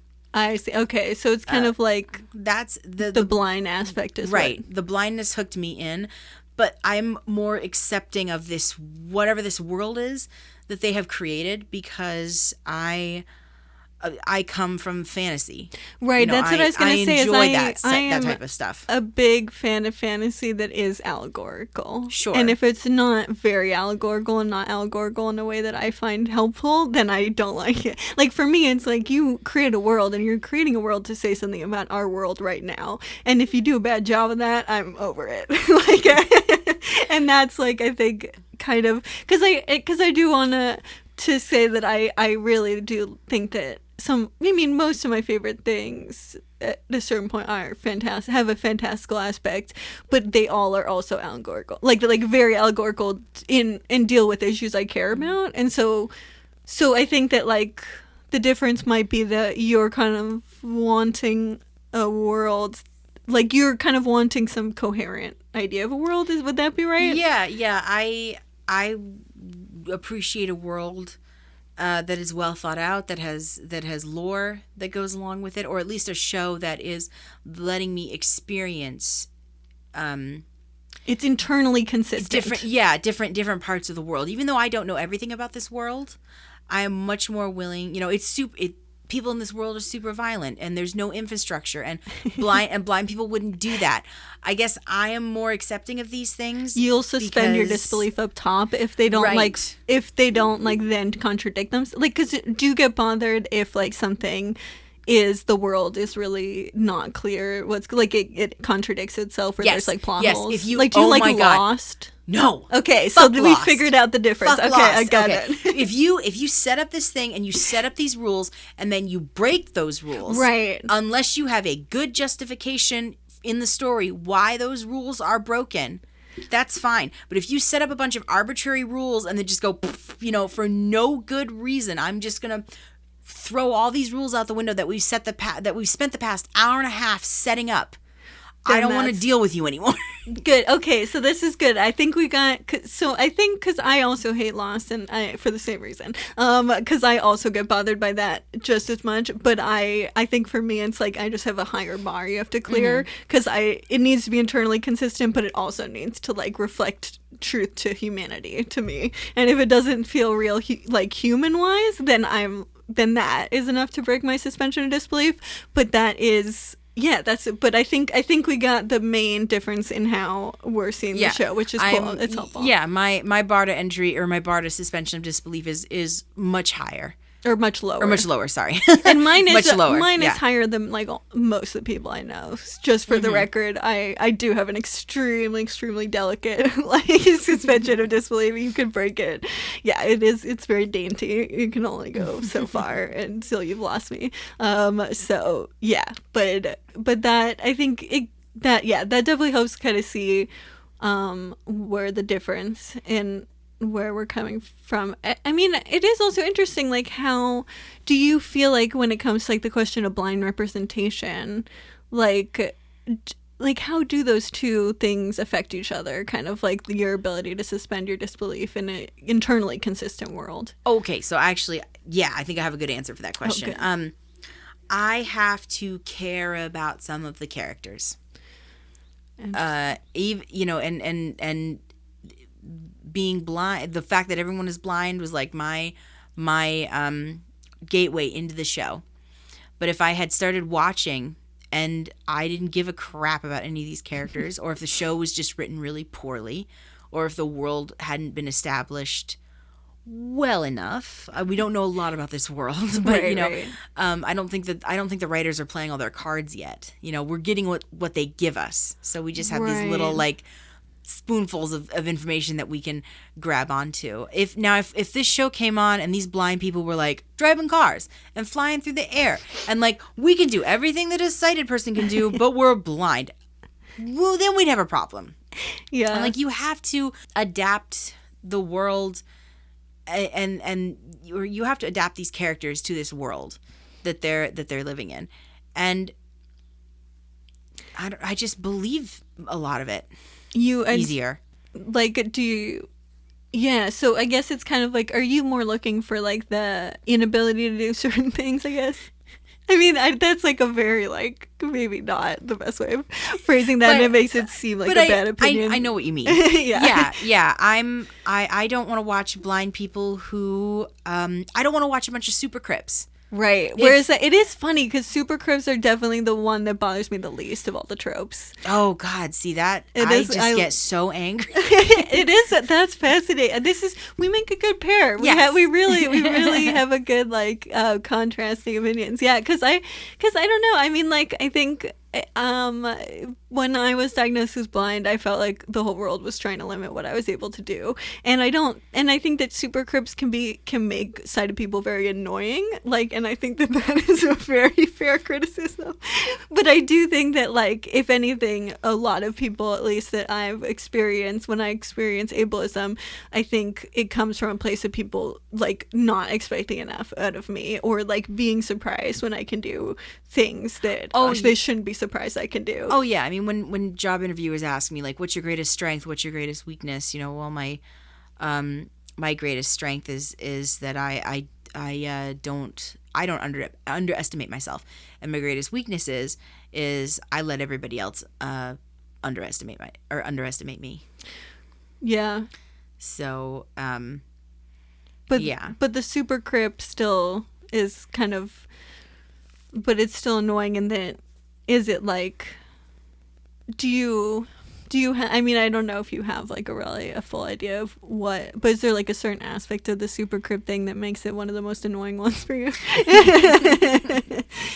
I suppose what annoys me the most is people who see this trope in pop culture and the stories that are written about them, because this is a story about a person who is overcoming their disability, who is proving that they are better than, they are superior to, they can walk in the world just like everybody else, and that's what the story is about. And then everyone tells them, "Oh, you're so brave, and I get angry because I want to see a story about a character or a superhero or whatever who the story is not about them overcoming their disability. They accept who they are, and they go on." So is it kind of like an assimilation thing? Like the fact that they're forced to, that the highest like thing is to assimilate, if that makes sense? Yeah. You should be proud of your, well, maybe proud isn't the right word, but no, I will say, okay, yeah, well, okay. I say proud. Okay, proud. Then we're going to go with proud. We're going to go with proud. Yeah. You should be proud of your disability. I agree with that. You should, your disability isn't something to be conquered. Definitely. Or beaten back or tamed just so you can pass in a world full of able-bodied people. Though a super crib, though, I guess for me, I kind of think of super cribs as being the embodiment of that in a weird way. And, like, granted, I don't want to, like, how obviously, like, super cribs are good. It's, like, not a good thing, but it's also, like, I feel like there are so many different, tropes that are so problematic to me that it's just, I think it's the least problematic, or like it's the one that bothers me the least, I guess I should say. But I do think that, like, in a way, super cribs, it's like you can't underestimate people, and just having a disability is something to be proud about, and is like a superpower, which I believe in a way, like, that a disability is a superpower, and then it's completely different from the normal abilities that people have, and it is a valuable thing, and no one should be ashamed of it. I think it's kind of exactly what you're saying, but I do, but like, to me, I guess I interpret that as being like, when you have that super crib narrative, it's like not the best way of going about it, but it's still like at least saying, like, to be disabled shouldn't hold you back. It should allow you to be. And I guess it's the stories of, like, you have a character who uses a wheelchair, and their whole story is about them trying to figure out how to walk again. And about how that sucks. Yes, because walking is so much better. Yeah, I guess that's okay. Yeah, that bothers me. Take it with a blind person. You have a blind character. And their whole character arc is about how they want to see, and they wish they could see, because if I could see, everything in the world is better, because if I can overcome my disability. Narrative, though. That's not super crib at all, No, because that's not. like I hate that character a lot. I mean, I'm sure that they've just internalized ableism, and that's, don't hate the sin, not the sinner, or whatever. I don't know. That's not a good way of saying that, but like, but I do. I mean, I definitely hate narratives where any, like, disabled person just wants to be able, because I'm like, no, like, this is bullshit. But I don't think of super crib narratives as being like that. I think of them being more as, like, disabled people are exceptional, and, like, like, I feel like Super Crips, there's a confidence and, like, a feeling of power that comes with that. And it's not necessarily about... It's about assimilation, but assimilation, which is, I think, where it becomes problematic, is the assimilation aspect of it. But I don't think it's about, like, pining. I think it's about maybe just kind of giving into abled norms. Well, okay, so they recently, I don't know if you're keeping up with Birds of Prey, but Not really. the DC. Okay, so the character of Barbara Gordon, she was Batgirl, and then she was shot by the Joker and paralyzed, so she became Oracle. And a lot of disabled comics readers rallied around that character because the character of Oracle, she's super intelligent and smart, so she became an information broker, basically. And then the New 52 happens, and Rebirth, and now in the current comics canon, Barbara Gordon is Batgirl, and she had some experimental surgery or whatever, and she walks now. No! Yep, Really? she walks now. She's fine. She's not disabled at all. What the fuck? Can we just stop this podcast? I'm so mad right now. I don't even, like, follow this, like, franchise, but I'm so furious. I was pretty upset when I found out. And yet, I'm still reading Birds of Prey comics. We fucking need. Like, it's just... It's exhausting. And the fact that we watched a movie from the 70s last week and that's the best one we've had so far, very depressing. Like, I mean, I believe in what I was saying before about the mountain that's jagged, but it is sometimes when you hear shit like that, it is hard to keep believing in that when it comes to disability, because sometimes it feels like, you know, maybe on a good day, I feel like we've plateaued. But on a bad day, it is like, well, are we literally going down? Is it literally getting worse? Because sometimes it does actually feel like that, because that was like 50 years ago. Well, yeah, and I mean, her disability is literally like dismissed in like one panel of text. It was like, well, right, oh yeah, she went to South America and had some experimental surgery. That's just like, that's even worse than like crib face or something. Of just like, you're not even like bothering to do anything. Like, you're just literally, it's like literal erasure. And I'm like, oh my God. How? Yeah, just like, how is the character of Oracle so bad? Because she wasn't. Yes, Black Canary and Huntress and a couple of, the Birds of Prey went out and did her footwork. But was she a villain? No, Oracle helps out superheroes. So she knows everything about everybody and can find out anything about anybody. So then why can't she be paralyzed? Exactly. That seems... Why can't she be just and then also disabled? That is also like probably closer to the experience of like someone who's paralyzed has like a lot more cognitive functioning, and has all those, wires really tightly crossed and stuff. That's that's a good thing about disability. And I mean, and a lot of people don't consider the Killing Joke canon, or didn't until it was, apparently it has now been made canon. So yeah, I mean, Barbara Gordon didn't start out as a disabled character. She was abled and then paralyzed. But we can accept our becoming disabled brother, and I don't think we should, Oh yeah, and yeah, it just made me very sad to see this really cool character that is just now like, oh well, she's an able-bodied person again. And even in the new and even in the new Harley Quinn series, in the animated series, she is there. She's made a couple appearances as a disabled character. No, as Batgirl, but I don't know if. Oh right, but that's before she became disabled. Maybe I don't know if this story accepts that the Killing Joke is canon, because that's what you have to ask: is does this story accept that the Killing Joke is canon? That does make it harder when you have because Daredevil, though he did become disabled, he was 7, so you know, there's unless it's like the kids, you know, baby Daredevil. Yeah. Oh my God, baby Daredevil. He's probably gonna be blind. Super babies. No. But anyway, that's a whole nother. Yeah, I know. That's another story for another time. But that is very. Time. Yeah, I'm just real mad. But anyway, see, now I'm mad. Yes. So I feel like I'm always too negative on the C episode. So now I'm just going to be even more negative. Sorry. That's okay. So, so a lot of the fourth episode is them on the boat, being attacked on the boat. Yeah, it's kind of like the second half. Yeah. Of the second episode, or the fourth episode.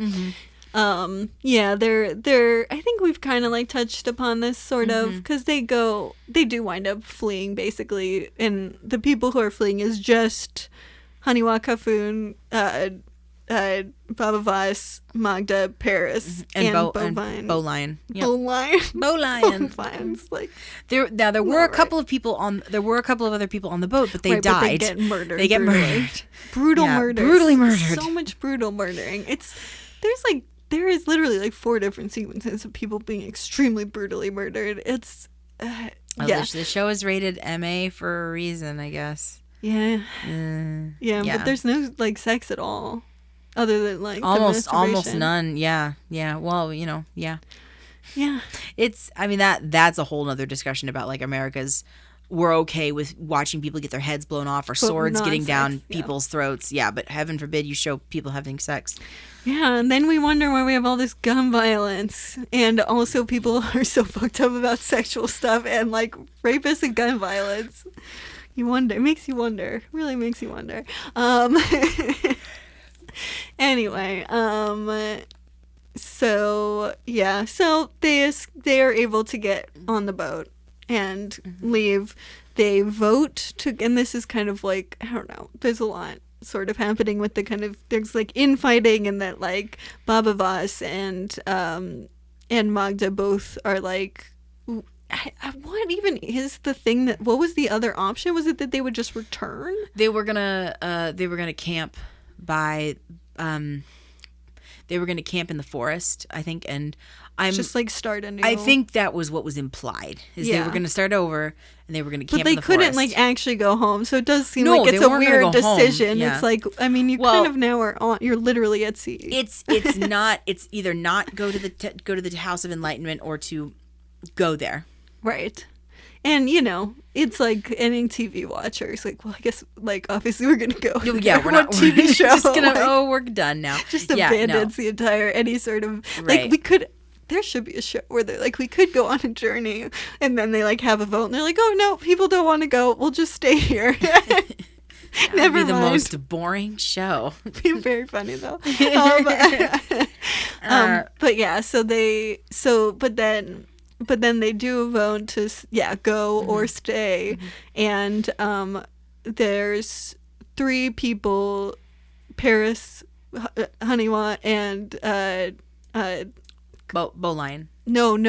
And Kofun vote to go to the Enlightenment, and then Baba Voss and Magda vote to stay, and then they're like, but there's a 6th person on the boat, and they have to vote, right? And so if they vote to stay, then it would be a tie, and so Baba Voss is like, is the one who's like, they have to vote. Which what? And so she's the mom of Bowlion.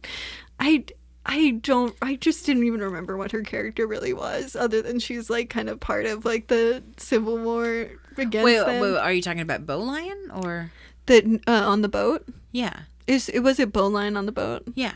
Right. So it was. That's what I thought. Sorry, you had said it was the mom earlier, and I think I just got my wires crossed. Okay, sorry. Because I think she's the one who got killed, right? Yes, mom's back at the village. She got killed. Yeah. Oh, right. She gets killed back at the village.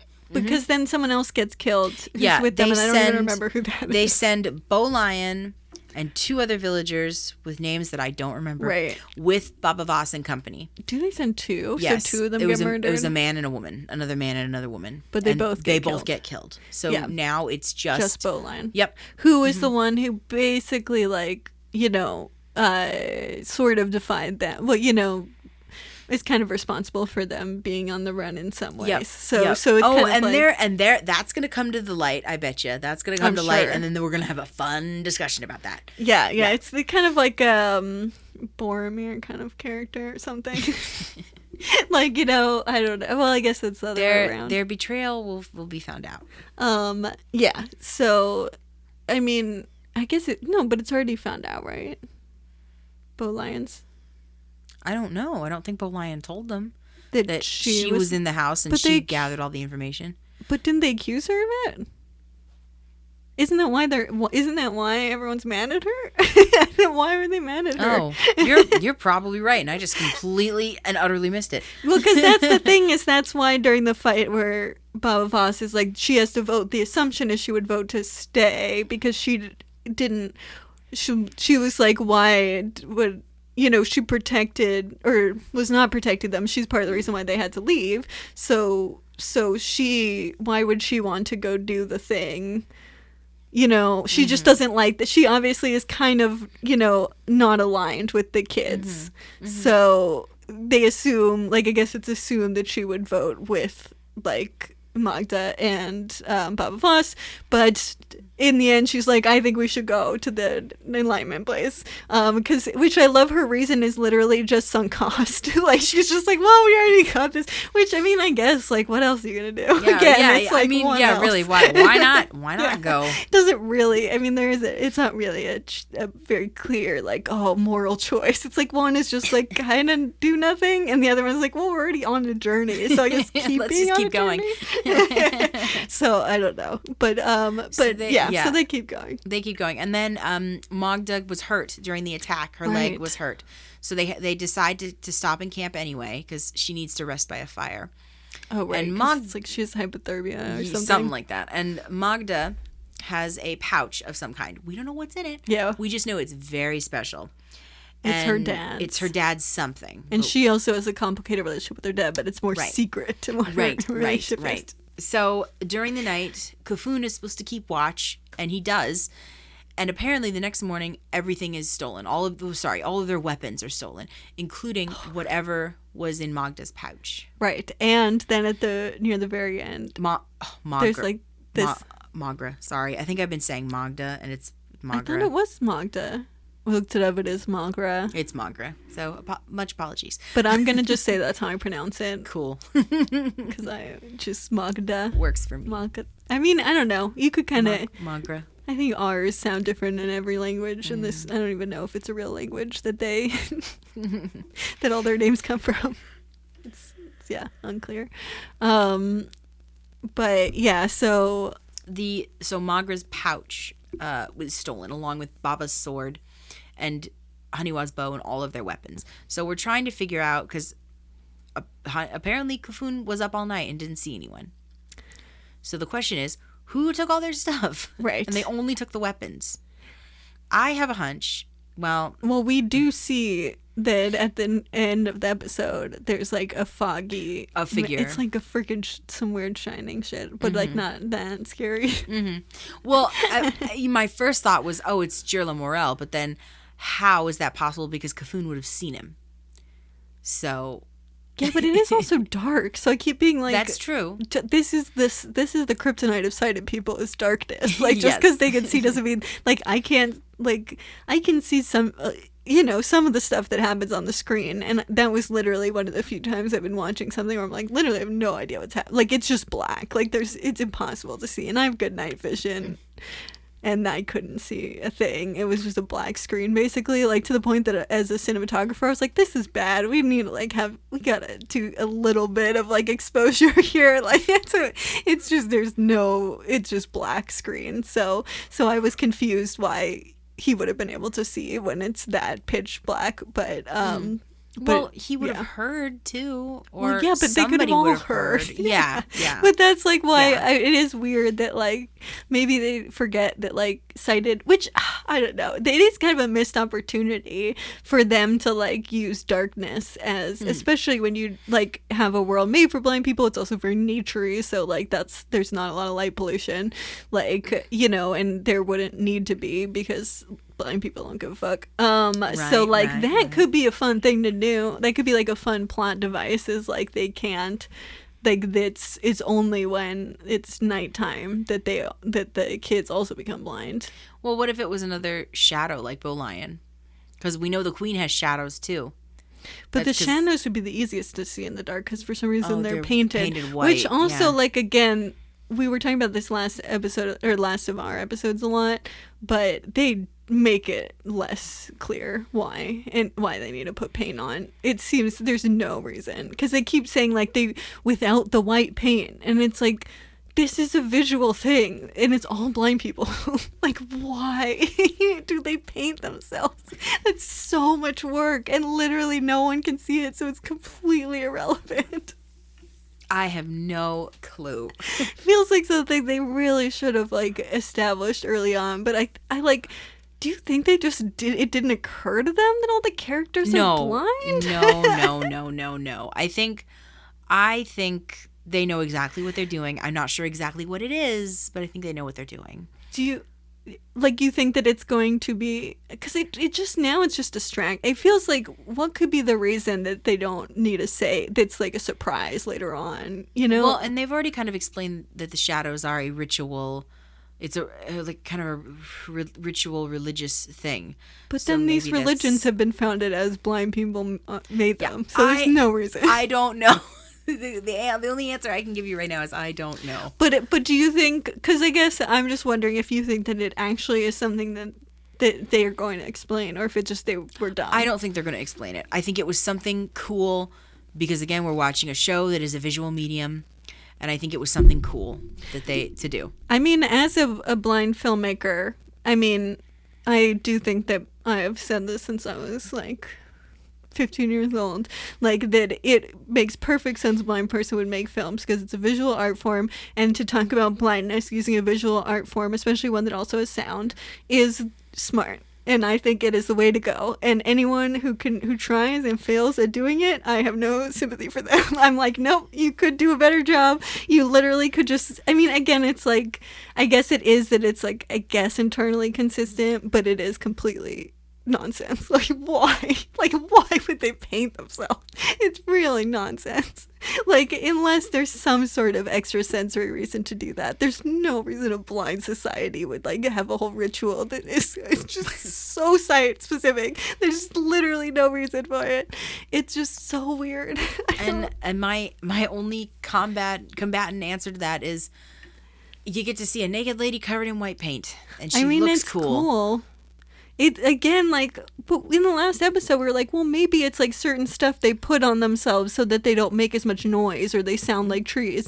And that could be what they did, but apparently it's not, because like the voiceover is always like paint. They like put on paint, and like it seems like no, it's not that. It's just not. It just makes no sense. Anyway, that really bothers me. And the looking, just the stuff where I'm like, they're blind. Like, come on, like think for a second. Well, and I wonder if they had blind consultants on the so. show Do or you in the think writers' so? room. I don't think so. I don't think so. I don't know. There's no but indication of I that. don't think so. That's something for me to actually research maybe when we do another one of these. Sometimes that information is not readily available online, I think, but unless they do have one, I think if it's a lot of times it's not available online, which means that probably they don't, because I think they're more likely to have that information available if they did have one. But I don't think they want it publicized that they didn't do like basic homework. But I don't know. I really don't think that they did, because they don't act like, nothing they do is what blind people do. Like, there's literally no behaviors they do that are consistent, other than occasionally they remember they can't see and don't look at each other. But you are correct. You are correct. But again, these are blind people in a world that is foreign to us. So maybe it's a new type of blind person. But that makes no sense, though. I know. You I'm don't trying. have to I'm defend trying so it. hard. It's okay. It's okay. But it's yes. So it's we get to the shadow in the distance, which is isn't that the last shot of the episode? The fourth episode? Not quite, because we have that one thing with Queen Cane that we have to deal with. Oh, I forgot that was after all that. So we see this ghosty figure. We don't know who it is, and then it disappears. So something's happening. Mm-hmm. We just don't. And then we have no idea what. Right, and then we cut to Queen Cane, who was already. They already tried to assassinate her. They did not. The nobles did. They did not succeed. She figured it out, because she may be very odd, but she's not stupid.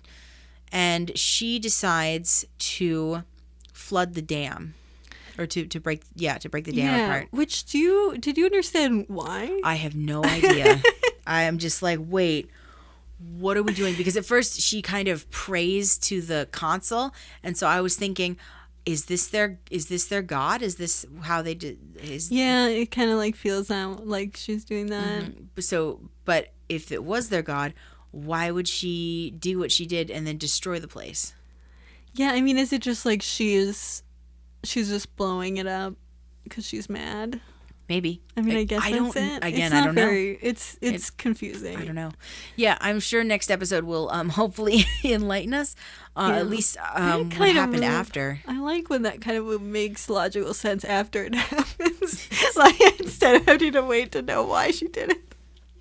But I guess, I don't know, because she's in the dam, so it floods. And I couldn't tell if she thought it was going to flood or not. I think she knew it would. I don't know how, but I think she knew that pulling all those levers would do that. Would stop the dam. Yeah, did she seem kind of surprised about it when it starts raining? And I couldn't fully tell. It seemed almost like she did for a little bit, but then I couldn't figure it out. Yeah, I'm surprised because there's water falling on her head, I guess. Right, but, because that's, I guess, what I'm wondering, if she didn't know that was what would happen. Like, the aspect that where she is being flooded now.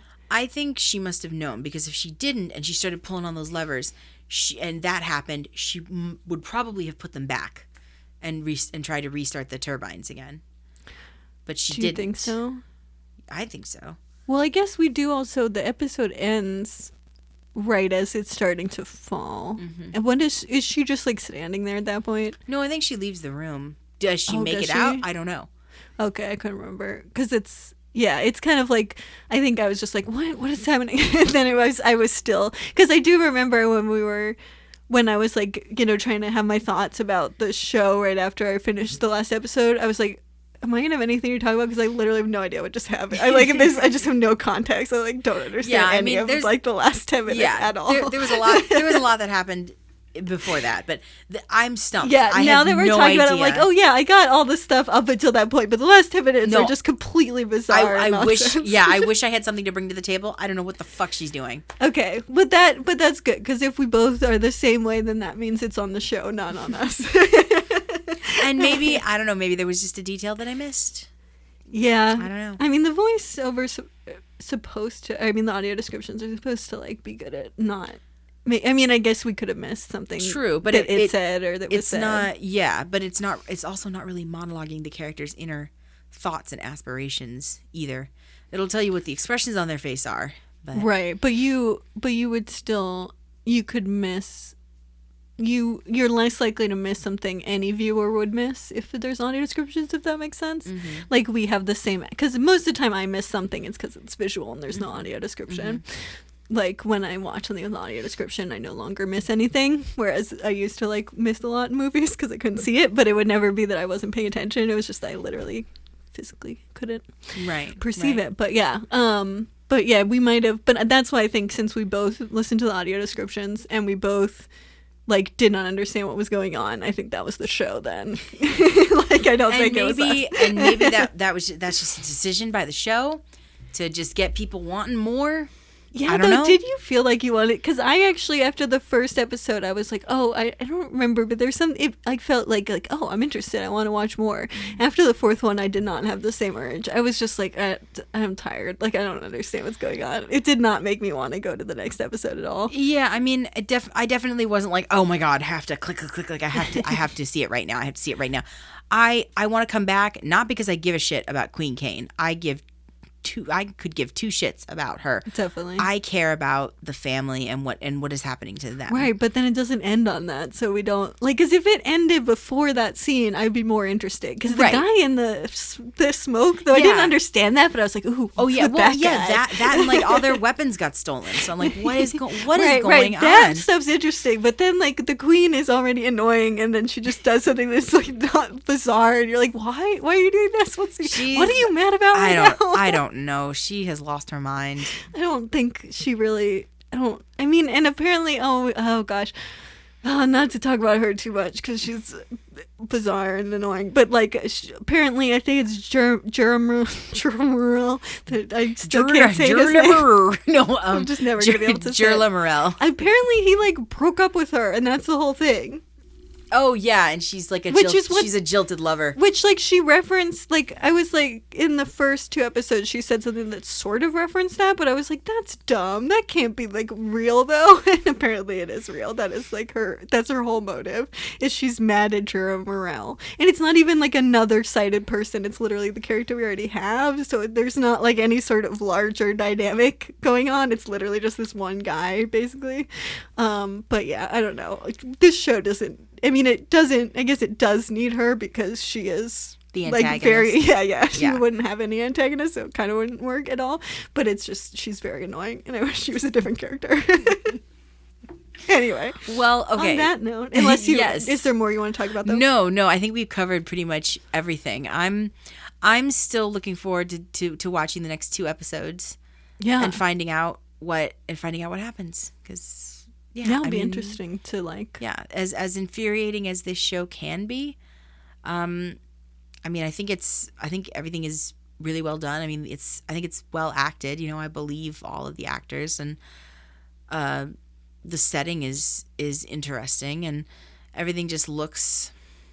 Oh, that's a visual thing, but I don't know. Everything just looks good. Everything, it just feels sometimes it looks lived better in. than it's Yeah, that's true. Consistent with That's true. Movie. That's true. But no, it's okay. I'm like, I feel bad for, like, tearing down your opinions here. So. No, it's okay. I'm on board still with this show. Yeah. I mean, I guess that I am definitely still wanting to watch more of it to talk about.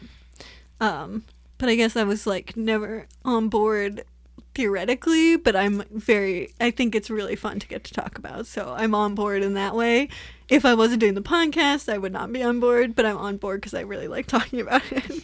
Which, you know, I guess in this case is kind of the same thing, right? Yeah, I mean, right now, I can't think of another show that's like this on network TV or on any of the other cable channels. Yeah, I mean, it does have, like, certain kinds of, like, kind of tropey things when it comes to just, like, you know, kind of the Game of Thrones, like, kind of boring. Well, okay, that's me really being editorializing here, but, like, you know, there's a certain kind of show that it is. Oh, yeah. I mean, there definitely... like, Dead, what is it? Walking Dead. Walking Dead. I don't watch, but I think that's similarly like this, probably. Yeah, I could leave or take The Walking Dead.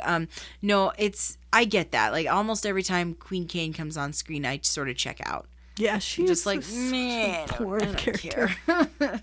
Yeah, it is missing a really strong antagonist, I think. Like, you could make a really strong antagonist given the plot of the show, and it just didn't do that. It didn't come up with a good one. But I think we also have Tamakti June. Yeah, he's the general, right? Mm-hmm. Yeah, he's worse. I hate him even more. Yeah. So fucking annoying. Cool. Anyway, sorry. That's okay. No, come back next time when we decide, whenever that is, to watch more episodes of C. We have 4 more to go now. Yeah. So let's do in our closing, like, visual acuity test. It's like it's yearly checkup or every other episode checkup. We should, like, do you remember what yours was last time? I should have, like, actually made sure I wrote that down. I meant to listen. I meant to listen to it, and then I forgot. No, I don't remember what it was. It's okay. So we'll figure it out. But you know what? Just we're switching optometrists or whatever, so we're getting a new one, and then we'll go back and look. There you go. Maybe for the next one I'll remember and I'll actually have them. But why don't you start? Because I feel like I'm talking too much about it. Okay. Well, if I'm just basing it on, like, these 2 episodes alone, and I think, episode 3 felt a little slow, and then episode 4 I was surprised how much it clipped along, because I was just so invested in what was going on. I think I'm sitting squarely at a 2100. Okay. I don't want to give it 20/20 or a super low rating, because I think I'm still giving the show like a, hey, that a boy, good job. Like, you're doing a show about blind people, you know, an entirely blind society. I mean, that's something. So I'll plant my flag there. And okay. I appreciate the actors and the acting. So, yeah. Do you feel like there's not a lot of, because I feel like that might have been your rating last time. Just off the top I think of my head. I think it was my rating last time. So I'm guessing that it didn't feel like anything really changed. No. How you felt from No. the first two to the next two. No, I mean the fight scene in episode 3 was fucking brutal, but it was still pretty cool. I'm really not a violent person, but I mean, sorry, I can appreciate a cool fight scene. Yeah, it is weird. I guess I'm trying to think of ones that I mean, I'm sure I like Tarantino and stuff. I don't know. Oh yeah, no, Tarantino's great. I mean, all but of the his stuff is violence stylized. stuff can be kind of boring to me. I mean, I just always find too much Sure. violence boring. Oh sure, no, I hate action movies. Well, I mean, Yeah. not all action movies. I can't say that, but most action movies I don't like. I mean, if it's a car, a motorcycle, like any kind of a chase, I check out because I just don't. The chases are more engaging for me. Those are probably actually weirdly sometimes. I mean, yeah. All right. So what about you? Yeah. So I mean, I think I'm gonna give it. I think mine is actually becoming more sided. I think I'm gonna give it a 20-30 at this point. Fair enough. Yeah. I think that it is like it started to bother me a lot more, the fact that they're always looking at each other, that it does really feel like the actors half the time really do not remember that they're playing a blind character. Like, there's just so much that they do that is like very sighted people stuff, and it's only when they're in danger or whatever that like then they become blind again, and it makes it feel like blindness makes you vulnerable, but it doesn't actually affect your life any other way, and that sucks, and I don't like that. Especially because they still are always looking at each other.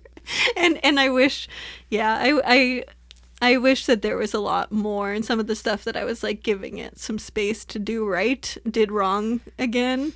I think that the stuff with the kids is interesting, the way that they, as sighted people, I think that the show gets some of the sighted things right, and it doesn't get any of the blind stuff right, and that makes it seem to me like it's just all sighted people, and that there was no blind people that were like consulted about it.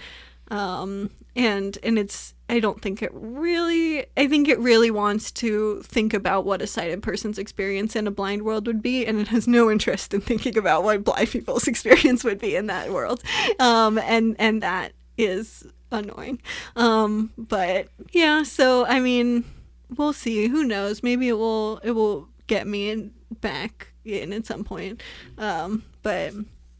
But I think for now that's where I'm at. But I'm excited to see the next couple episodes, because it's interesting. There's a lot of like hanging threads. So it'll be interesting to see how they deal with them. I mean, the story is very compelling, and I think that if it proves anything, that's proof of a decent show. You know, the story is something that you'd like to see where it goes. Yeah. You know, like to see where it goes is maybe a little bit stronger than personally, I would say.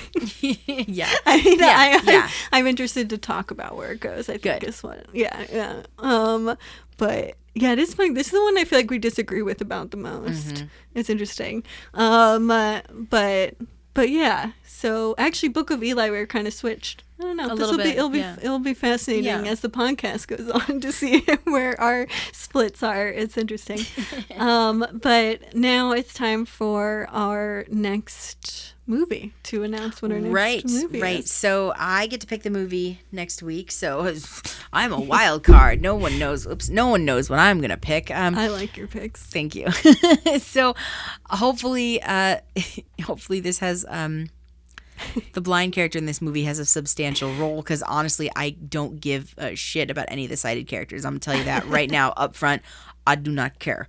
Anyway, next week we're gonna be watching Beastly, the 2011 tour de force Beastly, starring I don't give a shit about any of the sighted characters, starring Neil Patrick Harris as the blind roommate.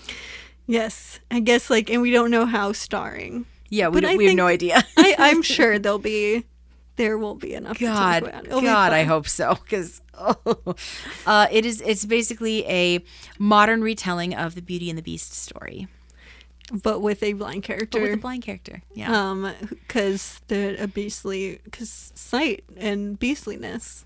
makes sense that you have a character that looks awful, that you have a blind character. That's Yeah, logical. but this idea is of awful is he's bald and he has a shit ton of tattoos.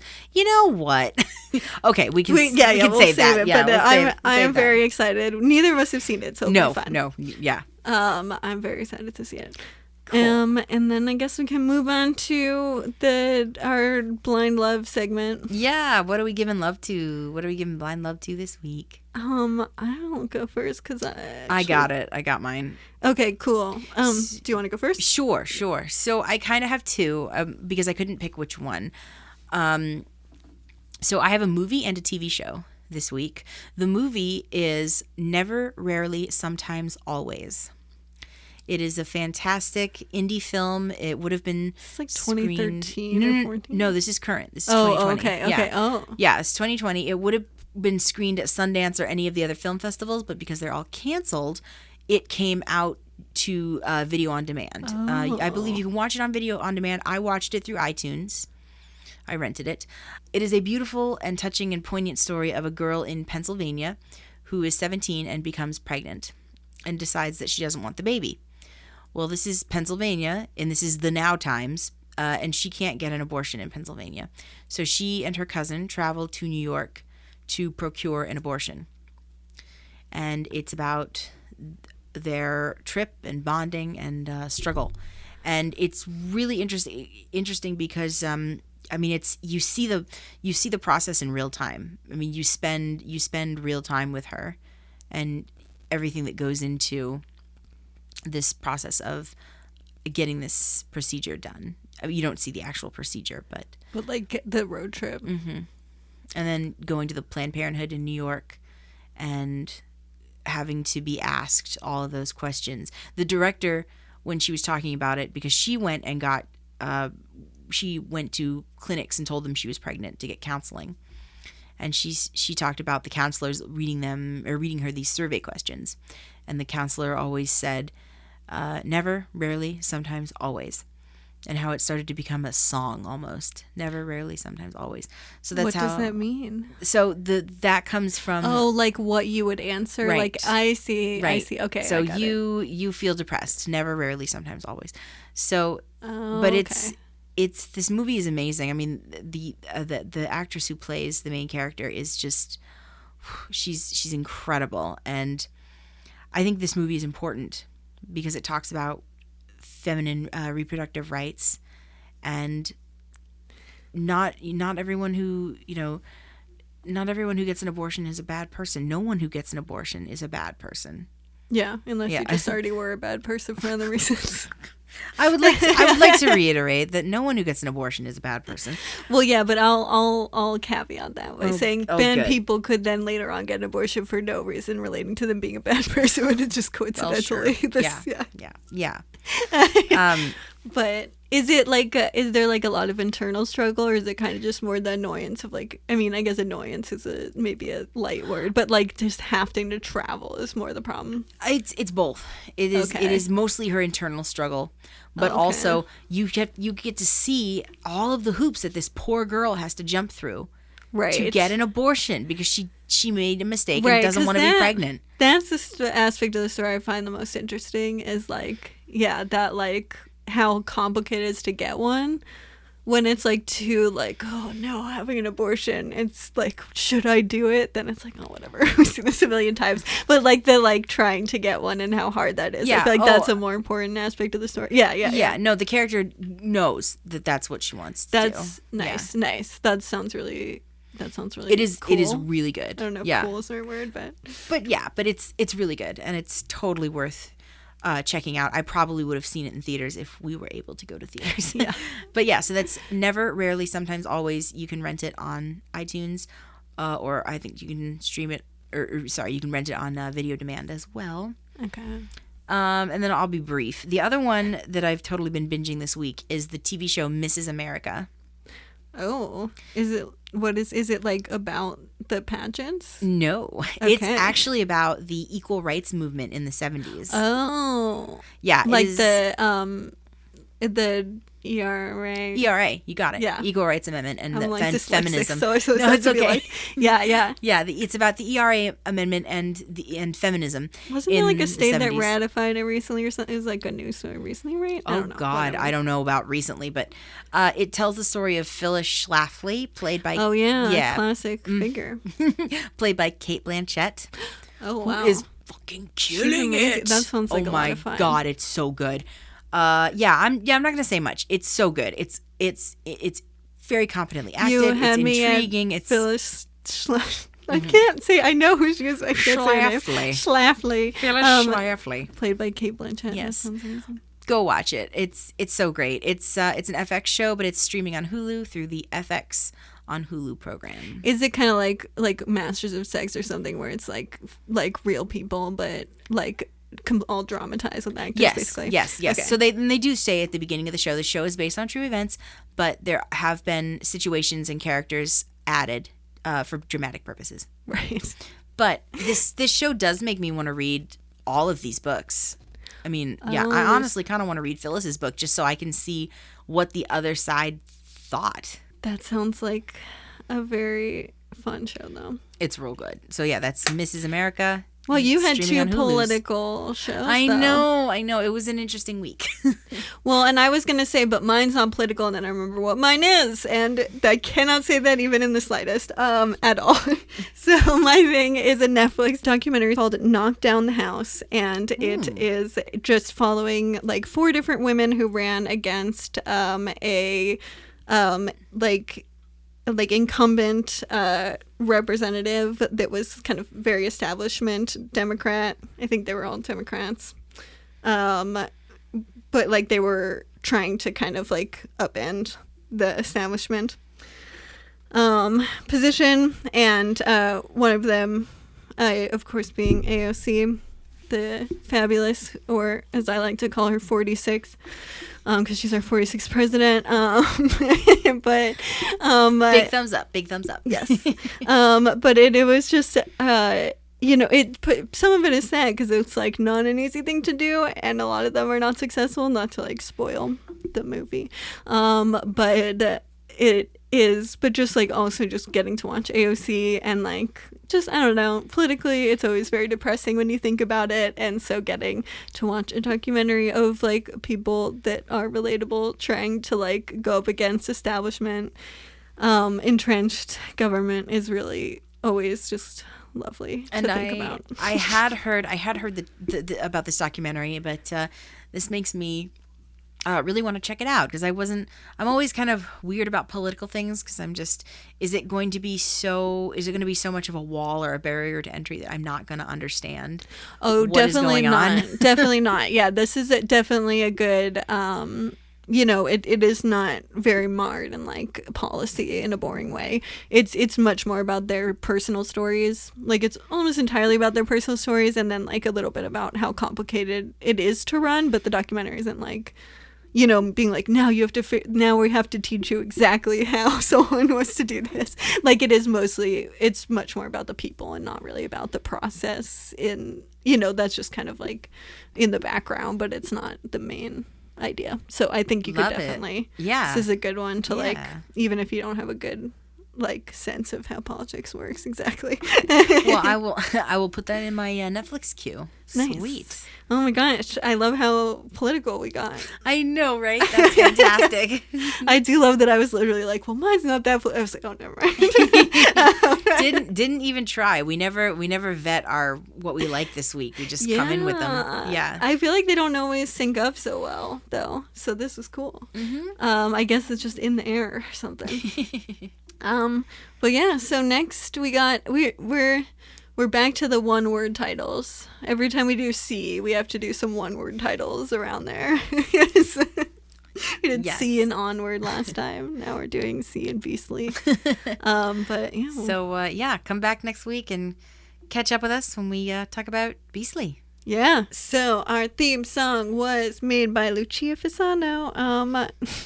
Our Twitter is White Cane Pod. Our Instagram is Citizen White Cane. You can check us out on Facebook, just at Citizen White Cane. And you can send us an email to citizenwhitecanepod@gmail.com. And if you want to leave us a voice message, there's a link in the show notes. If you want to suggest a movie for us to do, if you want to be part of a blind world entirely, or I don't know, what are some other specifics from this episode? You have a lot of thoughts about this movie or TV show. Would you abandon your village for everything that you believed in? Yeah, that's good. Do you think that like abandoning your village also is that they should feel guilty about it? And what would you do if you had a bow and arrow? I don't know. and come back next week to hear Beasley. See you next week. Bye. Bye. Citizen